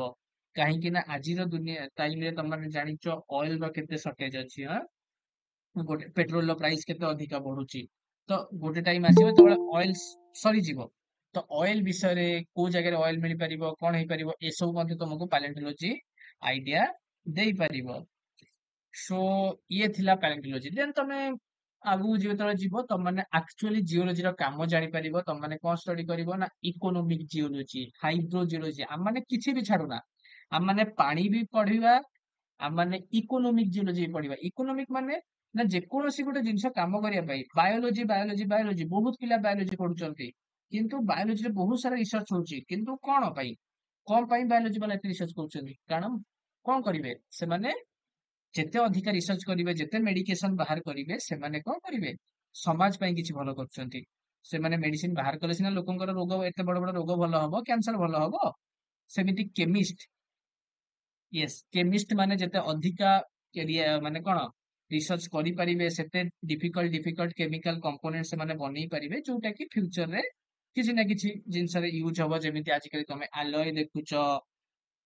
ହୁଁ, ତମମାନେ କଣ ୟୁଜ କରୁଛ ନା ଆଚ୍ଛା, ଫିଜିସିଷ୍ଟ। ଫିଜିସିଷ୍ଟ ମାନେ ତ ତମମାନେ ଜାଣିଥିବ କମ୍ପ୍ଲେକ୍ସ ଜିନିଷ ଗୁଡାକ ସେମାନେ ବନାନ୍ତି, ଯେମିତି ତମମାନଙ୍କର ଲ୍ୟାପଟପ ହେଇଗଲା, କିଛି ବି ହେଇଗଲା। କିନ୍ତୁ ଏତେ ସାରା ଯୋଉ ଜିନିଷ ବନା ଯାଉଛି, ତମମାନଙ୍କ ମୋବାଇଲରେ କଣ ୟୁଜ ହୁଏ, ଚିପ୍ ଜାଣିଥିବ, ସିମ୍ କାର୍ଡ ୟୁଜ ହୁଏ, ଚିପ୍ ୟୁଜ ହୁଏ, ଛୋଟ ଛୋଟ କେତେ ବଢିଆ ବଢିଆ ମାଇକ୍ରୋ ଡିଜାଇନ, ଇଏ ସେମି କଣ୍ଡକ୍ଟର୍ସ। ଲିଥିୟମ ତମମାନେ ଏଇନା ଶୁଣିଥିବ ଯେ ଇଣ୍ଡିଆର ଜାମ୍ମୁ କାଶ୍ମୀରରେ ଲିଥିୟମ ମିଳିଗଲା। ଲିଥିୟମ ର କଣ କାମ ନା ଲିଥିୟମ ହଉଛି ବ୍ୟାଟେରୀରେ ୟୁଜ ହୁଏ। ତମମାନେ ଆଜିକାଲି ଏବେ କଣ କରୁଛ ନା ମେକ୍ ଇନ ଇଣ୍ଡିଆ ଚକ୍କରରେ ତମମାନେ ଏବେ ଇଣ୍ଡିଆ କଣ କରୁଛି ନା ସଷ୍ଟେନେବଲ ଇଣ୍ଡିଆ ହବ, ଇଭି। ୟେସ୍, ଆମମାନେ ମୁଭ କରୁଛେ ଏଇନା ଇଲେକ୍ଟ୍ରିକ ଭେହିକିଲ ଆଡକୁ। ଆମମାନେ ଏଇନା ଇଲେକ୍ଟ୍ରିକ ଭେହିକିଲ ୟୁଜ କରୁଛନ୍ତି, ଆମମାନେ ମୋବାଇଲ ୟୁଜ କରୁଛନ୍ତି। ଯୋଉଠି ବି ଦେଖିବ ତମମାନେ ଏବେ ଲିଥିୟମ ର ବ୍ୟାଟେରୀ ୟୁଜ କରୁଛ, ଯୋଉ ସବୁ ଚାର୍ଜେବଲ ବ୍ୟାଟେରୀ, ଲିଥିୟମ ର ବ୍ୟାଟେରୀ ୟୁଜ କରୁଛ। ତ ଏ ଲିଥିୟମ କିଏ ଦବ, ଏ ଲିଥିୟମ କିଏ ଖୋଜିବ, ଏ ଲିଥିୟମ ଖୋଜେ ଜିଓଲୋଜିଷ୍ଟ। ଲିଥିୟମ ହଉଛି ଗୋଟେ ପ୍ରକାର ମିନେରାଲ, ଯୋଉଟା କି ତମମାନେ ଆଗକୁ ଗଲେ ପଢିବ। ଲିଥିୟମ ମିନେରାଲ କୁ ଆମେ ମାନେ ଖୋଜୁ। ଆମେ ମାନେ ଫିଲ୍ଡ କୁ ଯାଇକି ରକ୍ ଦେଖିକି ଆମେ ଆଇଡିଆ ଲଗାଉ ଯେ ହଁ ଏଠି ଲିଥିୟମ ଅଛି, ତାକୁ ତାପରେ ଲ୍ୟାବ କୁ ଆଣୁ, ଷ୍ଟଡି କରୁ, ତାପରେ ଆମେ ମାନେ କହୁ ଯେ ଏଠି ଲିଥିୟମ ର ଡିପୋଜିଟ ଅଛି। ଦେନ୍ ଆଉ ଜଣେ ଯାଇକି କାମ କରିବ, ଦେନ୍ ସେଥିରୁ ସେମାନେ ବାହାର କଲେ, ବ୍ୟାଟେରୀ ବନେଇଲେ, ଯାହା ବି ବନେଇଲେ। ଜଣକୁ ତମମାନଙ୍କ ଏଇନା ବେକରେ ସୁନାର ହାର ପଡିଥିବ, କିଏ ବ୍ରେସଲେଟ ପିନ୍ଧିଥିବ, ସୁନା କିଏ ଖୋଜିଲା, ଜିଓଲୋଜିଷ୍ଟ। ଠିକ ଅଛି। ତ ଜିଓ ତମମାନେ ଆଇରନ୍ ଦେଖୁଛ, ଆଇରନ୍ ତମ ଚାରିଆଡେ ଆଇରନ୍ ଅଛି, ତମମାନଙ୍କର ଝରକା ଆଇରନ୍ ରେ ତିଆରି ହେଇଥିବ। ଆଇରନ୍ କିଏ ଖୋଜୁଛି, ଜିଓଲୋଜିଷ୍ଟ। ତ ଯେପର୍ଯ୍ୟନ୍ତ ଜିଓଲୋଜିଷ୍ଟ ହଉଛନ୍ତି, ତମମାନେ ଭାବିନିଅ ଆମ ଟାଇମ ର ମାନେ ଯେମିତି ମୁଁ କ୍ଲାସ ରେ ବହୁତ ଥର ଏକ୍ସାମ୍ପଲ ଦେଇଛି ତମ ସିନିୟର ମାନଙ୍କୁ, ଆମେ ହଉଛୁ ଫାର୍ମର, ଆମେ ହଉଛୁ ର ପ୍ରଡକ୍ଟ ପ୍ରଡ୍ୟୁସ କଲା ବାଲା। ଆମେ ଯଦି ର ପ୍ରଡକ୍ଟ ନ ଦବୁ ସମାଜକୁ କିମ୍ବା ଇଣ୍ଡଷ୍ଟ୍ରିକୁ, ସେମାନେ ଫାଇନାଲ ପ୍ରଡକ୍ଟ ବନେଇ ପାରିବେନି। ଆମେ ଯଦି କ୍ରୋମିୟମ ଖୋଜିକି ନ ଦବୁ, ଆଇରନ୍ ଖୋଜିକି ନ ଦବୁ, ତ ଷ୍ଟିଲ ର ପ୍ରଡକ୍ସନ ହିଁ ହବନି। ତମେ ଆଜି ସବୁଆଡେ ଦେଖ ଷ୍ଟେନଲେସ ଷ୍ଟିଲ ତମମାନେ ୟୁଜ କରୁଛ, ବୁଝିହଉଛି। ଆମେ ଯଦି ଲିଥିୟମ ଖୋଜିକି ନ ଦବୁ, ତାହେଲେ ତମମାନେ ବ୍ୟାଟେରୀ ବନେଇ ପାରିବନି। ଆମେ ଯଦି ଗୋଲ୍ଡ ତମକୁ ନ ଦବୁ, ତମମାନେ ଆଜି ସୁନାର ହାର ପିନ୍ଧି ପାରିବନି। କୋଲ ଯଦି ଖୋଜିକି କୋଉ ଜାଗାରେ କୋଲ ମିଳିବ ଯଦି ଜିଓଲୋଜିଷ୍ଟ ନ କହିବ, ତାହେଲେ କୋଲ ମାଇନିଂ ସବୁ ବନ୍ଦ ହେଇଯିବ। ତମମାନେ ସବୁ ବହୁତ ଜଣ କେଉଁଝରରୁ ଅଛ, ପୁରା କେଉଁଝର ମାଇନିଂ ରେ ରନ୍ ହୁଏ। ଯଦି ଆଇରନ୍ ଅଛି ବୋଲି କେଉଁଝରରେ କେହି ଗୋଟେ ଜିଓଲୋଜିଷ୍ଟ କହିନଥାନ୍ତା ଯେ ଏଠି ଆଇରନ୍ ଅଛି ବୋଲି। Yes, that's part of ore geology, ଯାହାକୁ ମୁଁ କହିଲି ଇକୋନୋମିକ ଜିଓଲୋଜି। ବୁଝିପାରିଲ ସମସ୍ତେ? ଏବେ ଯାଏ ଆମେ ଜିଓଲୋଜିରେ କଣ କରିବା ତମମାନେ ଜାଣି ସାରିଲଣି, କଣ ପାଇଁ ଆମେ ଜିଓଲୋଜି ପଢିବା ଜାଣି ସାରିଲଣି।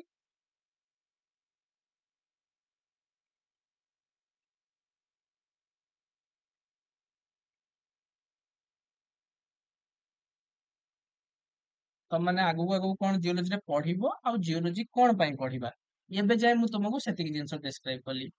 ତ ଏଇଟା କଣ ଥିଲା, ମୁଁ ତମମାନଙ୍କୁ କଣ କହୁଥିଲି ଯେ ମାନେ ଆମେ ସୋସାଇଟି ପାଇଁ କଣ କରିପାରୁଛେ। ଆମେ ଖୋଜୁଛେ, ଆମେ ଆଇରନ୍ ଖୋଜୁଛେ, ଆମେ ଇଏ ଖୋଜୁଛେ, ସିଏ ଖୋଜୁଛେ, ଆମେ ଏତେ ସାରା ଜିନିଷ କରୁଛେ, କିନ୍ତୁ ତମମାନଙ୍କୁ କଣ ଫାଇଦା ମିଳିବ। ତମମାନେ ଯଦି ଜିଓଲୋଜି ପଢିବ, ତ ତମମାନଙ୍କୁ ଏଣ୍ଡ ଅଫ ଦ ଡେ କଣ ଫାଇଦା ମିଳିବ, ତମମାନେ ଯଦି ଜିଓଲୋଜି ପଢିବ ସମସ୍ତେ ଜିଓଲୋଜି କୁ ଆସିଥାନ୍ତି ଗୋଟେ ଲକ୍ଷ୍ୟ ରଖିକି ଯେ ଆମେ ଗୋଟେ କଣ ମାନେ ଭଲ ଚାକିରି କରିବୁ। ସମସ୍ତଙ୍କର ପ୍ରାୟ ଚାକିରିର ଇଚ୍ଛା ଥିବ ନା କଣ? କଣ ଇଚ୍ଛା ଅଛି ଆଗକୁ ଯାଇକି କେହି ରିସର୍ଚର ହବ ନା ସବୁ ଭଲ ଭଲ ଚାକିରି କରିବା ପାଇଁ?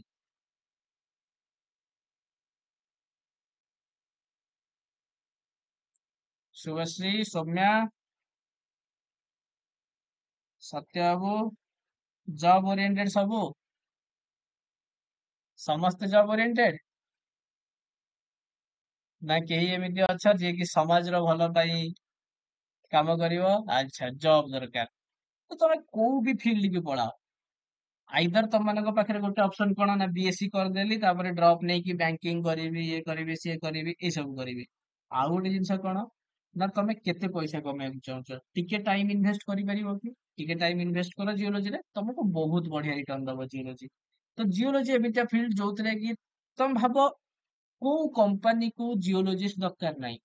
ତମେ ଭାବି ନିଅ କିଛି ବି ଗୋଟେ ଅଏଲ କମ୍ପାନୀ କହିଦିଅ, ଗେଲ୍ ହେଇଗଲା, ରିଲିଆନ୍ସ ହେଇଗଲା, ଯୋଉମାନେ ଅଏଲ ରେ କାମ କରୁଛନ୍ତି, ଅଏଲ ଇଣ୍ଡିଆ ହେଇଗଲା, ଯେକୌଣସି ଅଏଲ କମ୍ପାନୀ, ତାକୁ ଜିଓଲୋଜିଷ୍ଟ ଦରକାର ହବ ନା ନାହିଁ? ପେଟ୍ରୋଲ କୋଉଠି ଅଛି କିଏ ଖୋଜିକି କହିବ? କ୍ଲିନ ଇଣ୍ଡିଆ ହେଇଗଲା, ବେଦାନ୍ତ, ବେଦାନ୍ତ ତ ଛାଡ ଅଏଲ କାମ କରୁନି, ତଥାପି ମୁଁ କିଛି କିଛି ଇଣ୍ଡଷ୍ଟ୍ରି ନା କହିଦଉଛି, ବେଦାନ୍ତ, ୟେସ୍, କୋଲ ଇଣ୍ଡିଆ ହେଇଗଲା, ଓଏନଜିସି ହେଇଗଲା, ମୁଁ ବହୁତ ବଡ ଇଣ୍ଡଷ୍ଟ୍ରି ନା ଭୁଲି ଯାଇଛି, ଓଏନଜିସି ହେଇଗଲା, ଇଏ ସମସ୍ତଙ୍କୁ ଦରକାର। ୟେସ୍, ସବଜେକ୍ଟ ମାନେ ତମ ସବଜେକ୍ଟ ହଉଛି ଜିଓଲୋଜି, ଯୋଉଟା କି integrated of variety of subject. ଆମେ ସବୁ ସବଜେକ୍ଟ ଆମେ ମାନେ କଣ ଇଣ୍ଟର ଡିସିପ୍ଲିନାରୀ ଯୋଉ କୁହନ୍ତି ନା, ସବୁ ଡିସିପ୍ଲିନ କୁ ଆମେ ନିଜ ଭିତରେ ଇନକଲକେଟ କରୁଛୁ, ଆମେ ଷ୍ଟଡି କରୁଛୁ। ଆରେ ରୟାଲ ସବୁ, ଫିଜିକ୍ସ, ଫିଜିକ୍ସ କଲେ ତମେ ରୟାଲ ଲାଇଫ ବଞ୍ଚିବ। କିଛି ମୁଁ ମନା କରୁନି ଫିଜିକ୍ସ ଖରାପ, ୱିଦାଉଟ୍ ଫିଜିକ୍ସ ରେ ଆମେ କିଛି ବି କରିପାରିବୁନି। ଯେପର୍ଯ୍ୟନ୍ତ ମୁଁ ଜିଓ ଫିଜିକ୍ସ ୟୁଜ ନ କରିଛି ସେ ପର୍ଯ୍ୟନ୍ତ ମୁଁ କେମିତି ଜାଣିବି ଯେ ମାଟି ତଳୁ କେମିତି ସେ ରକ୍ ଟାକୁ ଉପରକୁ ଆଣିବି? ହଁ, ଜିଓ ଫିଜିକ୍ସ ବି ଆମ ପାଇଁ ଦରକାର। ଆମେ କୌଣସି ସବଜେକ୍ଟ କୁ ଖରାପ କହୁନୁ, କାରଣ ଆମେ ସବୁ ସବଜେକ୍ଟ କୁ ନିଜ ସହିତ ୟୁଜ କରିବା। ଫିଜିକ୍ସ କୁ ୟୁଜ କରିବା, କେମିଷ୍ଟ୍ରି କୁ ୟୁଜ କରିବା, ମ୍ୟାଥ କୁ ୟୁଜ କରିବା, ବାୟୋଲୋଜି କୁ ୟୁଜ କରିବା। ଠିକ ଅଛି, ମୁଁ ତମକୁ କହିଲି ନା, ଆମର ପାର୍ଟ ହଉଛି Jio chemistry, Jio physics, Jio botany, Jio zoology, Jio statistics, ଆମେ ସବୁ ଜିନିଷ ୟୁଜ କରିବା। ସବୁ ନିଜ ନିଜ ଫିଲ୍ଡରେ ରୟାଲ, ସେଥିପାଇଁ ଆମେ କଣ କରୁଛୁ ନା ସମସ୍ତଙ୍କଠୁ ଟିକେ ଟିକେ ବରଦାନ ନେଇ ଆସିଛୁ। ସବୁ ଫିଲ୍ଡରୁ ଆମେ ଟିକେ ଟିକେ ନେଇ ଆସିଛୁ ସେଇଥିପାଇଁ ଆଉ, ଯେହେତୁ ସବୁ ଫିଲ୍ଡ ସମସ୍ତଙ୍କର ରୟାଲ। ଆଚ୍ଛା, ତ ଏ ବହୁତ ସାରା କମ୍ପାନୀ ଅଛି ଯୋଉଟା କି ତମମାନଙ୍କୁ, ଯେମିତି ଇଏ ରହିଲା, ଫାଷ୍ଟ ତ ମୁଁ ଗୋଟେ ଇଲିଟ ଗ୍ରୁପ ର କମ୍ପାନୀ ନା ମାନେ 1851, ଭାବ ଏତେ ପୁରୁଣା ଗୋଟେ କଣ ଅର୍ଗାନାଇଜେସନ, ଜିଏସଆଇ, ଠିକ ଅଛି, geological survey of India, geological survey of ଇଣ୍ଡିଆକୁ ତମମାନେ ଯାଇପାରିବ, ଗ୍ୟାଜେଟେଡ ଏ ଅଫିସର ତମମାନେ ହେଇପାରିବ ଯଦି ତମମାନେ ୟୁପିଏସସି, ସିଜିଏସସି, ସେଟା କମ୍ବାଇନ୍ଡ ଜିଓ ସାଇଣ୍ଟିଷ୍ଟ ଗୋଟେ ଏକ୍ସାମ ଥାଏ, ଯୋଉଟା କି ତମମାନେ ମାଷ୍ଟର୍ସ କରି ସାରିଲା ପରେ ଏଲିଜିବୁଲ ହେଇଯିବ, ତାକୁ ତମମାନେ ଦେଇକି ଯାଇପାରିବ, ଆଉ ତମମାନେ ବହୁତ ଆଗକୁ ବହୁତ କିଛି କରିପାରିବ ଜିଏସଆଇ ଫିଲ୍ଡରେ। ଠିକ ଅଛି, ଦେନ୍ ତମମାନେ, ୟେସ୍ ବାର୍କ ବି ଅଛି, ଆଗକୁ ଦେଖେଇବି। ଦେନ୍ ତମମାନେ ଓଏନଜିସି କୁ ଯାଇପାରିବ, ଏଟା ହଉଛି ଅଏଲ ଆଣ୍ଡ ନ୍ୟାଚୁରାଲ ଗ୍ୟାସ, ତମମାନଙ୍କୁ ମୁଁ କହିସାରିଲିଣି। Oil and natural gas corporation, ଇଏ ଗେଟ ରାଙ୍କ ଥ୍ରୁ ତମମାନଙ୍କୁ ନିଏ। ତ ମୁଁ ଏବେ ତମମାନଙ୍କୁ ଡାଇରେକ୍ଟ ଜବ ବିଷୟରେ କହୁଛି। ତ ଜିଏସଆଇ ଯିବା ପାଇଁ ତମମାନଙ୍କୁ ସିଜିଏସସି ଏକ୍ସାମ ଦବାକୁ ପଡିବ। ୟେସ୍, ଆଇଏମଡି ଅଛି। ତମମାନଙ୍କୁ ଓଏନଜିସି ଯିବା ପାଇଁ ତମମାନଙ୍କୁ ନର୍ମାଲି କ୍ୟାମ୍ପସ ଥ୍ରୁରୁ ସେମାନେ ନିଅନ୍ତି, ତମମାନେ ଯୋଉ ଜାଗାରେ ମାଷ୍ଟର୍ସ କରୁଥିବ ସେଠୁ ସେମାନେ ତମମାନଙ୍କୁ ନେଇପାରିବେ, କିମ୍ବା ତମମାନେ ଗେଟ ରାଙ୍କ ଥ୍ରୁ ଯାଇପାରିବ। କୋଲ ଇଣ୍ଡିଆ, ଇଏ ଗେଟ ରାଙ୍କ ରୁ ନିଏ, ଗେଟ ତମମାନେ ମାଷ୍ଟର୍ସ ରେ ଦବ, ଏମଏସସି ରେ ଦବ, ଠିକ ଅଛି ତମମାନେ। ତାପରେ ୟୁପିଏସସି ହେଇଗଲା, କିମ୍ବା ଆମର ନିଜର ପବ୍ଲିକ ସର୍ଭିସ ଯୋଉ ଓଡିଶା ପବ୍ଲିକ ସର୍ଭିସ, ତମମାନେ ପବ୍ଲିକ କମିଶନ, ତାର ତମମାନେ ଏକ୍ସାମ ଦେଇପାରିବ। ଠିକ ଅଛି, ଏ ସବୁ ଫିଲ୍ଡରେ ତମମାନଙ୍କୁ ଜିଓଲୋଜି ହେଲ୍ପ କରିବ। ଆଉ ଗୋଟେ ଜିନିଷ ବହୁତ ଭଲ ଜିଓଲୋଜି ଫିଲ୍ଡରେ, ନା ତମକୁ ଯେତିକି ବି ପ୍ୟାକେଜ ମିଳିବ ବହୁତ ବଢିଆ ପ୍ୟାକେଜ ମିଳିବ। ଠିକ ଅଛି, ଯେତିକି ବି ତମକୁ ଟଙ୍କା ମିଳିବ ବହୁତ କିଛି ବହୁତ ଅଧିକା ମିଳିବ। ବେଦାନ୍ତ ହେଇଗଲା, ଜିନ୍ଦଲ ହେଇଗଲା, ଏଇ କମ୍ପାନୀ ଗୁଡାକ ହିଁ କେବଳ ମାଷ୍ଟର୍ସ ବେଳେ ଛୁଆ ମାନଙ୍କୁ କଲେଜ ରୁ ନେଇଯାଆନ୍ତି ଜବ ଦବା ପାଇଁ। 14 ଲାଖ, 15 ଲାଖ, 20 ଲାଖ ର ଇୟରଲି ପ୍ୟାକେଜ ରେ, ମାନେ ମାସକୁ ଭାବିନିଅ ତମମାନଙ୍କୁ 1.5 लाख ର ତମ ମାନଙ୍କର ୟେସ୍ କ୍ୟାମ୍ପସ ଆସେ। କାହିଁକି ନା ମାଇନିଂ ଫିଲ୍ଡରେ ସମସ୍ତଙ୍କୁ ପିଲା ଦରକାର, ଯୋଉମାନଙ୍କ ମାନେ ଜିଓଲୋଜିଷ୍ଟ ଦରକାର। ତ ସେମିତି ବାର୍କ ରହିଗଲା, ଠିକ ଅଛି। ବାର୍କ ଯୋଉଥିରେ କି ତମାନେ ବାର୍କ ନିଜର ଗୋଟେ ସ୍ପେଶିଆଲାଇଜ୍ଡ ଏକ୍ଜାମ କରେ, ତା ନାଁ ବି ବାର୍କ ଏକ୍ଜାମ ହିଁ ଥାଏ। ଆଉ ଗୋଟେ ହଉଛି ଗେଟ୍ ଏକ୍ଜାମ। ଦିଟା ଥ୍ରୁରୁ ବାର୍କ ନିଜର ରିକ୍ରୁଟମେଣ୍ଟ କରେ। ବାର୍କ ତମର ହଉଛି କଣ ଭାବା ଆଟମିକ ରିସର୍ଚ୍ଚ ସେଣ୍ଟର। ଯିଏ କଣ କରେ ନା ଇଏ ଆସିଯାଏ ଡାଇରେକ୍ଟଲି ତମର କାହା ଅଣ୍ଡରରେ, ଡିଫେନ୍ସ ଅଣ୍ଡରରେ। ତ ଇଏ ମଧ୍ୟ ବହୁତ ଇଏ ମଧ୍ୟ ହଁ ଇଏ ମଧ୍ୟ ତମ ମାନଙ୍କର କଣ ଇଏ ଥାଏ ଗ୍ୟାଜେଟେଡ ଏ ଅଫିସର ତମ ମାନଙ୍କୁ ଇଏ ମଧ୍ୟ ଦିଏ। ତମାନେ ଏଥିରେ ମଧ୍ୟ ବହୁତ ଅଧିକା ସାଲେରୀ ଥାଏ। ଦେନ୍ ଇସ୍ରୋରେ ମଧ୍ୟ ତମମାନେ ଜବ୍ କରିପାରିବ ଆଜ ଏ ଜିଓଲୋଜିଷ୍ଟ। ତମମାନଙ୍କୁ ବହୁତ ସାରା ସ୍କୋପ ଅଛି ଇସ୍ରୋରେ କାମ କରିବା ପାଇଁ, କାରଣ ଆମର ନିଜର ଗୋଟେ ସ୍ପେଶିଆଲାଇଜ୍ଡ ଫିଲ୍ଡ ଅଛି ମଧ୍ୟ, ଯାହା ନାଁ ହଉଛି କଣ ରିମୋଟ ସେନ୍ସିଂ। ହଁ, ତା ଛଡା ବହୁତ ସାରା ଏମିତି ବହୁତ ସାରା କମ୍ପାନୀ ଅଛି। ତମେ ନାଲକୋ କୁହ, ତମମାନଙ୍କର ଏବେ ଯୋଉମାନେ ଅ, ଯାଜପୁରରୁ ହେଇଥିବ, ଯାଜପୁରରେ ତମେ ଜାଣିଥିବ ଇମ୍ଫା ଅଛି। ତାପରେ ସେଠି ଆଉ କିଏ କାମ କରୁଛି ଯାଜପୁରରେ, ଆଉ ଦିଟା ଅଛି। ଓଡିଶା ମାଇନିଂ କର୍ପୋରେସନ ଅଛି, ଓଏମସି ଅଛି ଆମର ଓଡିଶାର। ଏବେ ଜଷ୍ଟ ରିକ୍ରୁଟମେଣ୍ଟ, ୟେସ୍ ଓଏମସି ଅଛି ସେଠି। ଇମ୍ଫା ଅଛି, ଇମ୍ଫାର ଫୁଲ ଫର୍ମ ମୁଁ ଭୁଲି ଯାଇଛି। ଠିକ ଅଛି, ତ ଏମିତି ବହୁତ ସାରା କମ୍ପାନୀ ଅଛି ଯୋଉମାନେ କି ତମମାନଙ୍କୁ ରିକ୍ରୁଟ କରିବେ। ଆଉ ମୋ ହିସାବରେ ଏବେ ତମମାନଙ୍କର ବିଏସସି ବେଳେ ବି କିଛି କିଛି କଲେଜ ଆସୁଛନ୍ତି ରିକ୍ରୁଟମେଣ୍ଟ କରିବା ପାଇଁ। ୟେସ୍ ବାଲକୋ ନାଲକୋ କମ୍ପାନୀ ସରିବେନି, ବହୁତ କମ୍ପାନୀ ଅଛନ୍ତି। ଆଉ ଏଇଟା ତ କେବଳ ଇଣ୍ଡିଆ ଭିତରେ ଏପର୍ଯ୍ୟନ୍ତ ଚାଲିଛି। ତମେ ଇଣ୍ଡିଆ ବାହାରକୁ ବି ଯାଇପାରିବ। ତମମାନେ ଆଜିକାଲି ତ ତମମାନେ ତ ସବୁ ମୋବାଇଲ ୟୁଜ କରୁଥିବ, ତମେ ଦେଖିପାରିବ ଜିଓଲୋଜିରେ କେତେ ଜବ୍ ଅଛି। ହାଇଡ୍ରୋ ଜିଓଲୋଜିଷ୍ଟ ବିଷୟରେ ମୁଁ ଏପର୍ଯ୍ୟନ୍ତ କହିନି, ମୁଁ ଏପର୍ଯ୍ୟନ୍ତ ତମମାନଙ୍କୁ ହାର୍ଡ ରକ୍ ବିଷୟରେ କହୁଛି। ହାଇଡ୍ରୋ ଜିଓଲୋଜିଷ୍ଟ ଭାବରେ ତମମାନଙ୍କୁ କେତେ ସାରା ଜବ୍ ଅଛି, ପାଣି ଉପରେ କାମ। ହଁ, ଏବେ ଏବେ ୱାର୍ଲଡ ରେ କଣ ଚାଲିବ, ଗୋଟେ ପ୍ରୋବ୍ଲେମ ହଉଛି କ୍ଲାଇମେଟ ର, କ୍ଲାଇମେଟ ଚେଞ୍ଜ ହଉଛି। ଆଉ ଗୋଟେ ପ୍ରୋବ୍ଲେମ ହଉଛି ୱାଟର ର, ପାଣି ସରିଯିବ ହଁ ନା ନାଇଁ, ଗ୍ରାଉଣ୍ଡ ୱାଟର ସରିଯିବ ନା ନାଇଁ କିଛି ବର୍ଷ ପରେ। କିଛି ବର୍ଷ ପରେ ଗ୍ରାଉଣ୍ଡ ୱାଟର ଶେଷ। ତ ଗ୍ରାଉଣ୍ଡ ୱାଟର ରେ ମଧ୍ୟ ତମମାନେ କାମ କରିପାରିବ। ଫିଲ୍ଡ ହଉଛି କଣ central ground water board CGWB। ତମ ଓଡିଶାର ମଧ୍ୟ ହାଇଡ୍ରୋଲୋଜିଷ୍ଟ ଏକ୍ଜାମ ହୁଏ, ଠିକ ଅଛି। ତ ଆଉ କାହାକୁ ଦରକାର ବାହାରକୁ ଯିବା ପାଇଁ, ଇଏ ଗୋଟେ ବହୁତ ବଢିଆ ଫିଲ୍ଡ। ତମେ ଦେଖିଦବ ଆମେରିକାରେ ବହୁତ ସାରା ଜବ୍ ବାହାରେ CGW, ମାନେ କଣ ଗ୍ରାଉଣ୍ଡ ୱାଟର ବୋର୍ଡ ର, ତାଙ୍କର ଗ୍ରାଉଣ୍ଡ ୱାଟର ପାଇଁ। ହଁ, ପେଟ୍ରୋଲୋଜି ପେଟ୍ରୋଲୋଜି ବଗେରା ଏ ସବୁ ତ ସେଇ ଉପରେ ପଳେଇଲା। ONGC ହେଇଗଲା, GSI ହେଇଗଲା, ଏମାନଙ୍କୁ ଦରକାର। ଦେନ୍ ଆଉ କଣ କରିପାରିବ, ମନେକର ତମମାନଙ୍କୁ ଚାକିରି କରିବାର ଇଚ୍ଛା ନାହିଁ, କିମ୍ବା ତମମାନେ କୌଣସି କାରଣବଶତଃ ତମମାନଙ୍କୁ କିଛି ବି ପ୍ରୋବ୍ଲେମ ହେଲା, ଚାକିରି ତମମାନଙ୍କର ଏକାଥରେ କ୍ୟାମ୍ପସ ରେ ବାଜିଲାନି, ତମମାନଙ୍କୁ କଣ କରିବାକୁ ପଡିଲା ନା ୱେଟ୍ କରିବାକୁ ପଡୁଛି। ତ ତମମାନେ କଣ କରିପାରିବ ନା ନେଟ୍ ଏକ୍ଜାମ ଦେଇପାରିବ, ନ୍ୟାସନାଲ ଏଲିଜିବିଲିଟି ଟେଷ୍ଟ, କିମ୍ବା ଗେଟ୍ ଏକ୍ଜାମ ଦେଇପାରିବ। ଯଦି ତମମାନଙ୍କର ନେଟ୍ ରେ ତମେ ଭଲ ରାଙ୍କ ରଖିଛ, କିମ୍ବା ଗେଟ୍ ରେ ଭଲ ରାଙ୍କ ରଖିଛ, ତମେ PhD ରେ ନିଜକୁ ଏନରୋଲ କରିପାରିବ। ଆଉ PhD ରେ ଏନରୋଲ କରିକି ମଧ୍ୟ ତମେ ମନ୍ଥଲି ନିଜ ଗୁଜାରା କରେଇ ପାରିବ। ତମମାନଙ୍କୁ ତମମାନଙ୍କ ଟାଇମ ବେଳକୁ ଆଇ ଥିଙ୍କ 40,000 45,000 ତମକୁ ମନ୍ଥଲି ରିସର୍ଚ୍ଚ କରିବା ପାଇଁ ମିଳିବ। ଆଉ BSc ପର୍ଯ୍ୟନ୍ତ, MSc ପର୍ଯ୍ୟନ୍ତ ହିଁ ତମମାନଙ୍କୁ କଣ କରିବାକୁ ପଡିବ ନା ନିଜ ପାଇଁ MSc ରେ ବି ତ ସ୍କଲାରସିପ ମିଳିଯାଏ। ଯାହା BSc MSc ପର୍ଯ୍ୟନ୍ତ ତମମାନଙ୍କୁ ପଇସା ଖର୍ଚ୍ଚ କରିବାକୁ ପଡିବ ପାଠ ପଢିବା ପାଇଁ। ଦେନ୍ MSc ପରଠୁ ଗଭର୍ଣମେଣ୍ଟ ତମକୁ ପଇସା ଦବ ପାଠ ପଢିବା ପାଇଁ। ଗଭର୍ଣମେଣ୍ଟ ତମକୁ ରିସର୍ଚ୍ଚ କରିବା ପାଇଁ ପଇସା ଦବ ମାସକୁ ମାସ। ଆଜ ଏ ଫେଲୋସିପ ତମମାନଙ୍କୁ 40,000 45,000 ମିଳିବ। ତମମାନଙ୍କୁ ଅଲଗା ଅଲଗା ଯେତେବେଳେ ତମର PhD ସରିଗଲା, ତମମାନେ ଆହୁରି ଅଧିକା ରିସର୍ଚ୍ଚ କରିବାକୁ ଚାହୁଁଛ, ଦେନ୍ ତମକୁ 60,000 70,000 ମିଳେ ପୋଷ୍ଟ ଡକ୍ଟର ପାଇଁ। ତମେ ସେଇ ଚକ୍କରରେ ବାହାରକୁ ବି ଯାଇପାରିବ, ବାହାରକୁ ଯାଇକି ବି ବହୁତ ସାରା ଫଣ୍ଡିଂ ଉଠେଇ ପାରିବ, ଆଉ ତମେ ରିସର୍ଚ୍ଚ କରିପାରିବ। ତ ଜିଓଲୋଜି ଏମିତିଆ ଗୋଟେ ଫିଲ୍ଡ ଯୋଉଥିରେ କି ତମମାନେ କମ ସେ କମ ଘରେ ତ ବସିବନି। ଯଦି ତମମାନେ ମାନେ ଗୋଟେ ପର୍ଟିକୁଲାର ଗୋଲ ନାହିଁ, ଯେମିତି କିଛି ପିଲାଙ୍କର ଥାଏ ଯେ ମୁଁ GSI ହିଁ ଯିବି, ତ ସେମାନେ କଣ କରନ୍ତି ନା ଘରେ ରହିକି ପ୍ରିପାରେସନ GSI କରନ୍ତି।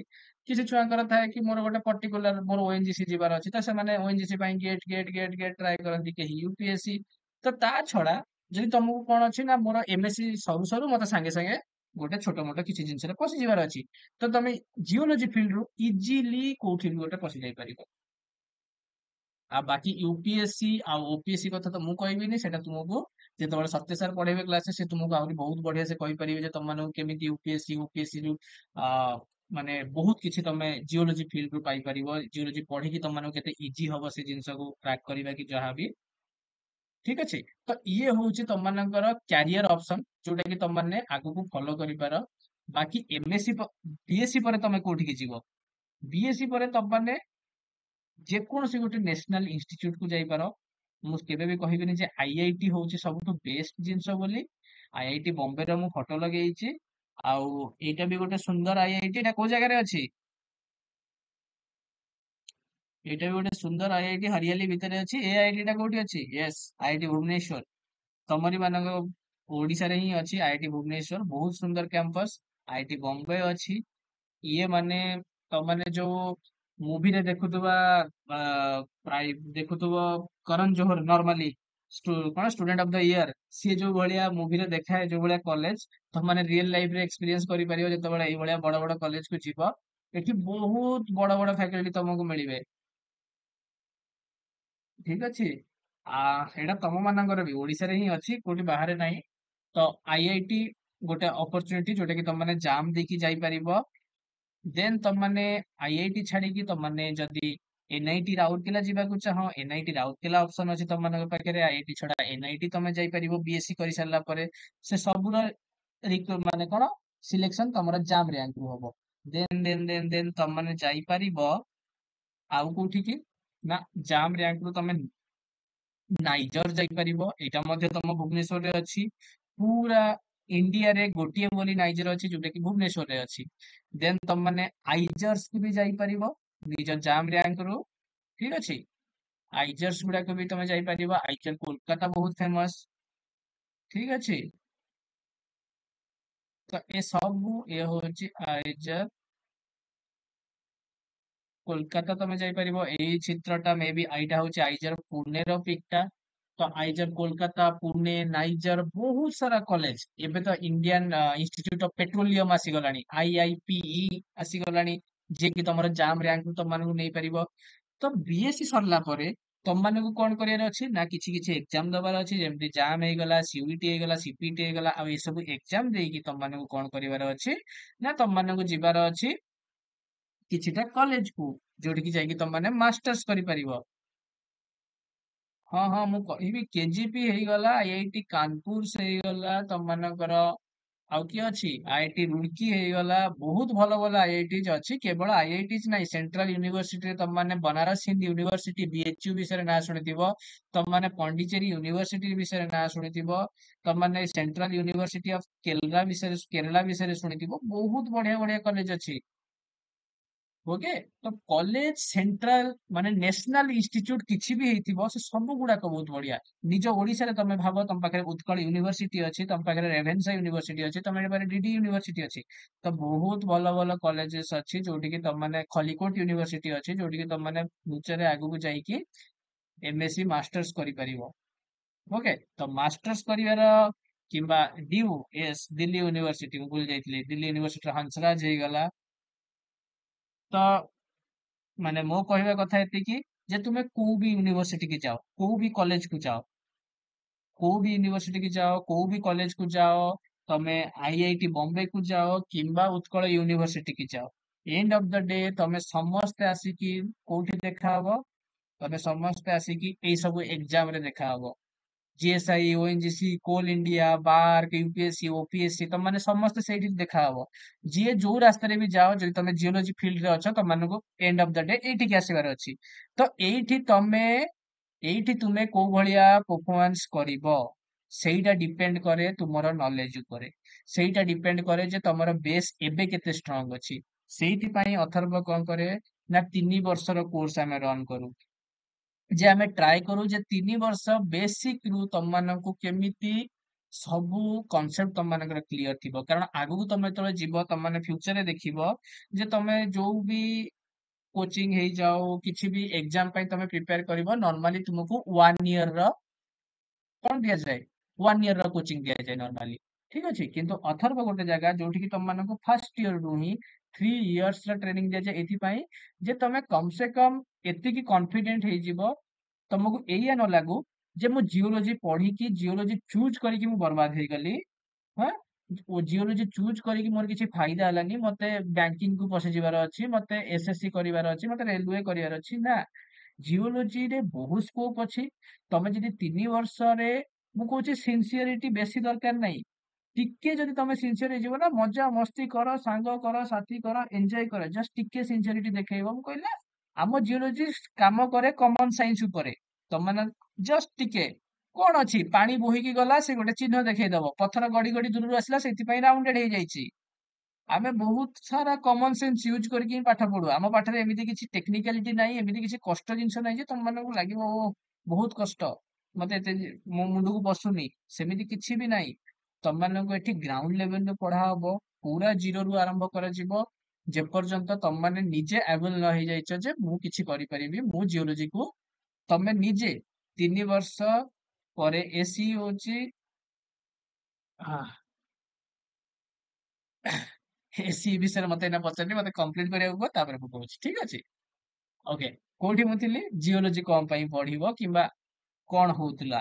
ତ ଅଥର୍ବରେ ତମେ ଜଏନ କଲେ ତମମାନଙ୍କୁ ଫାର୍ଷ୍ଟ ସେମିଷ୍ଟାର ତମମାନଙ୍କୁ ମେନଲି ଆମେ ଟ୍ରାଏ କରୁ ସେମିଷ୍ଟାର ବେସିସ ରେ ପାଠ ପଢେଇବା ପାଇଁ, କାରଣ ଏଇଟା ହେଲ୍ପ ହୁଏ ତମମାନଙ୍କ କଲେଜରେ ବି ତମମାନେ ପଢୁଥିବ, ଆମମାନେ ତମକୁ ସେଇ ଜିନିଷଟା ପ୍ରିପେୟାର କରିବୁ, ତାହେଲେ ତମମାନଙ୍କର ରିଭିଜନ ବି ହବ, ତମମାନେ ଇଜିଲି ପାଠ ଗୁଡାକୁ ବୁଝି ପାରୁଥିବ ଆଉ ରିଭାଇଜ କରିପାରୁଥିବ। ଆଉ କଣ ହୁଏ ନା ମୋଷ୍ଟ ଅଫ ଦ ଟାଇମ ଅଥର୍ବ ସବୁବେଳେ ସିଲାବସ ର ଆଗକୁ ଚାଲିଥାଏ, ଠିକ ଅଛି? ତ ସେଇଟା ବେଳେ ବେଳେ ତମମାନଙ୍କୁ ହେଲ୍ପ ହେଇଯାଏ ଏକ୍ସାମ ଟାଇମ ରେ ବି। ହଁ, ଏକ୍ସାମ ଟାଇମ ରେ ବି ତମମାନଙ୍କୁ ହେଲ୍ପ ହେଇଯିବ କାହିଁକି ନା ତମମାନଙ୍କ ରିଭିଜନ ଚାଲିଥିବ। ଓକେ, ତ ହୋପ ତମମାନଙ୍କୁ ଏବେ ଟିକେ ଟିକେ ଜିଓଲୋଜି ବିଷୟରେ ଆଇଡିଆ ଆସି ଯାଇଥିବ ଆଉ ଅଥର୍ବ ତମମାନଙ୍କୁ କେମିତି ହେଲ୍ପ କରିପାରିବ ଆଗକୁ ଯାଇକି ତମମାନଙ୍କର ଆଇଡିଆ ଆସି ଯାଇଥିବ। ତ କାହାର କାହାକୁ କିଛି କହିବାର ଅଛି, କାହାକୁ କିଛି ପଚାରିବାର ଅଛି ତମମାନେ ପଚାରିପାର ମତେ। ମୁଁ ଗୋଟେ 4-5 ମିନିଟ ୱେଟ କରିବି ତମମାନଙ୍କ କୋଶ୍ଚିନ୍ ନବା ପାଇଁ। କିଛି ବି କୋଶ୍ଚିନ୍ ମେ ବି ପାଠକୁ ନେଇକି, କୋର୍ସ କୁ ନେଇକି କିମ୍ବା ଆଗକୁ ଜବ୍ କୁ ନେଇକି କିଛି ବି କୋଶ୍ଚିନ୍ ତମେ ପଚାରି ପାର, କିମ୍ବା କେମିତି ତମମାନେ ପଢିବ। I have a senior from Chhattisgarh. He currently pursuing PhD from NIT Raipur. ସେ ମତେ ଥରେ ପଢେଇଥିଲେ ଯେ ସବୁଠୁ ବେଶୀ ଜିଓଲୋଜିଷ୍ଟ ଓଡିଶାରୁ କଣ ପାଇଁ ପ୍ରଡ୍ୟୁସ ହୁଅନ୍ତି? ଓଡିଶାରେ ଏମିତି କଣ ପଢା ହୁଏ ଯେ ଏଠୁ ମ୍ୟାକ୍ସିମମ୍ ଜିଓଲୋଜି ଆସ୍ପିରେଣ୍ଟସ୍ ଆସନ୍ତି? ବିକଜ ଓଡିଶା ବିଷୟରେ ଏଇଟା ଗୋଟେ ବହୁତ ବଢିଆ ଜିନିଷ। ଏଇଟା ମୁଁ ଜଷ୍ଟ ତମ ସିନିୟର ମାନଙ୍କୁ ସବୁ କେଉଁଝର ଆନନ୍ଦପୁର ଭୁଲ ଜିନିଷ। କେଉଁଝର ଆନନ୍ଦପୁର ସେମିତି କିଛି ନାହିଁ। ଯେତେବେଳେ ତମେ ଇଣ୍ଡିଆ ମାନେ ଅଲଗା ଷ୍ଟେଟ କୁ ଯାଅ ତମ ମାନେ ଓଡିଶା ହେଇଯାଅ, ଯେତେବେଳେ ତମେ ଓଡିଶା ଭିତରେ ଅଛ ଆଉ ଜିଓଲୋଜି ପଢୁଛ ତ ସମସ୍ତେ ଜିଓଲୋଜିଷ୍ଟ, କାହିଁକି କେଉଁଝର ଆନନ୍ଦପୁର ଏ ସବୁ କରୁଛ? ସେ ସବୁ କିଛି ନାହିଁ। ଆଚ୍ଛା, ଏଇଟା ମୁଁ ତମ କୋଶ୍ଚିନ୍ କୁ ଆସୁଛି ଶୁଭଶ୍ରୀ, ଏଇଟା ବହୁତ ବଢିଆ କୋଶ୍ଚିନ୍ ଯେ କଣ ପାଇଁ ଓଡିଶାରୁ ଏତେ ବାହାରନ୍ତି? କେବଳ ଓଡିଶା ନୁହଁ, ୱେଷ୍ଟ ବେଙ୍ଗଲରୁ ବି ବହୁତ ପିଲା ଇଣ୍ଟରେଷ୍ଟେଡ ଥାନ୍ତି। କିନ୍ତୁ ୱେଷ୍ଟ ବେଙ୍ଗଲରୁ କଣ ଥାଏ ନା, ୱେଷ୍ଟ ବେଙ୍ଗଲରୁ ଯୋଉମାନେ ବାହାରନ୍ତି ସେମାନେ ଟିକେ ରିସର୍ଚ୍ଚ ଓରିଏଣ୍ଟେଡ ବେଶୀ ଥାନ୍ତି, ସେମାନେ ରିସର୍ଚ୍ଚ କୁ ପଳାନ୍ତି। କିନ୍ତୁ ଓଡିଶାରୁ କଣ ପାଇଁ ଏତେ ବାହାରନ୍ତି? କାରଣ ଆମେ ଜିଓଲୋଜି ପଢୁଛୁ। ଆମେ କଣ ପାଇଁ ପଢୁଛୁ? ଆମେ କଣ ପଢୁଛୁ? ଜିଓଲୋଜି ପଢୁଛୁ। ଆଉ ଜିଓଲୋଜିକାଲି ସବୁଠୁ ଇଣ୍ଟରେଷ୍ଟିଂ ଏରିଆ ତମ ଇଣ୍ଡିଆରେ ସେ ହଉଛି ଓଡିଶା।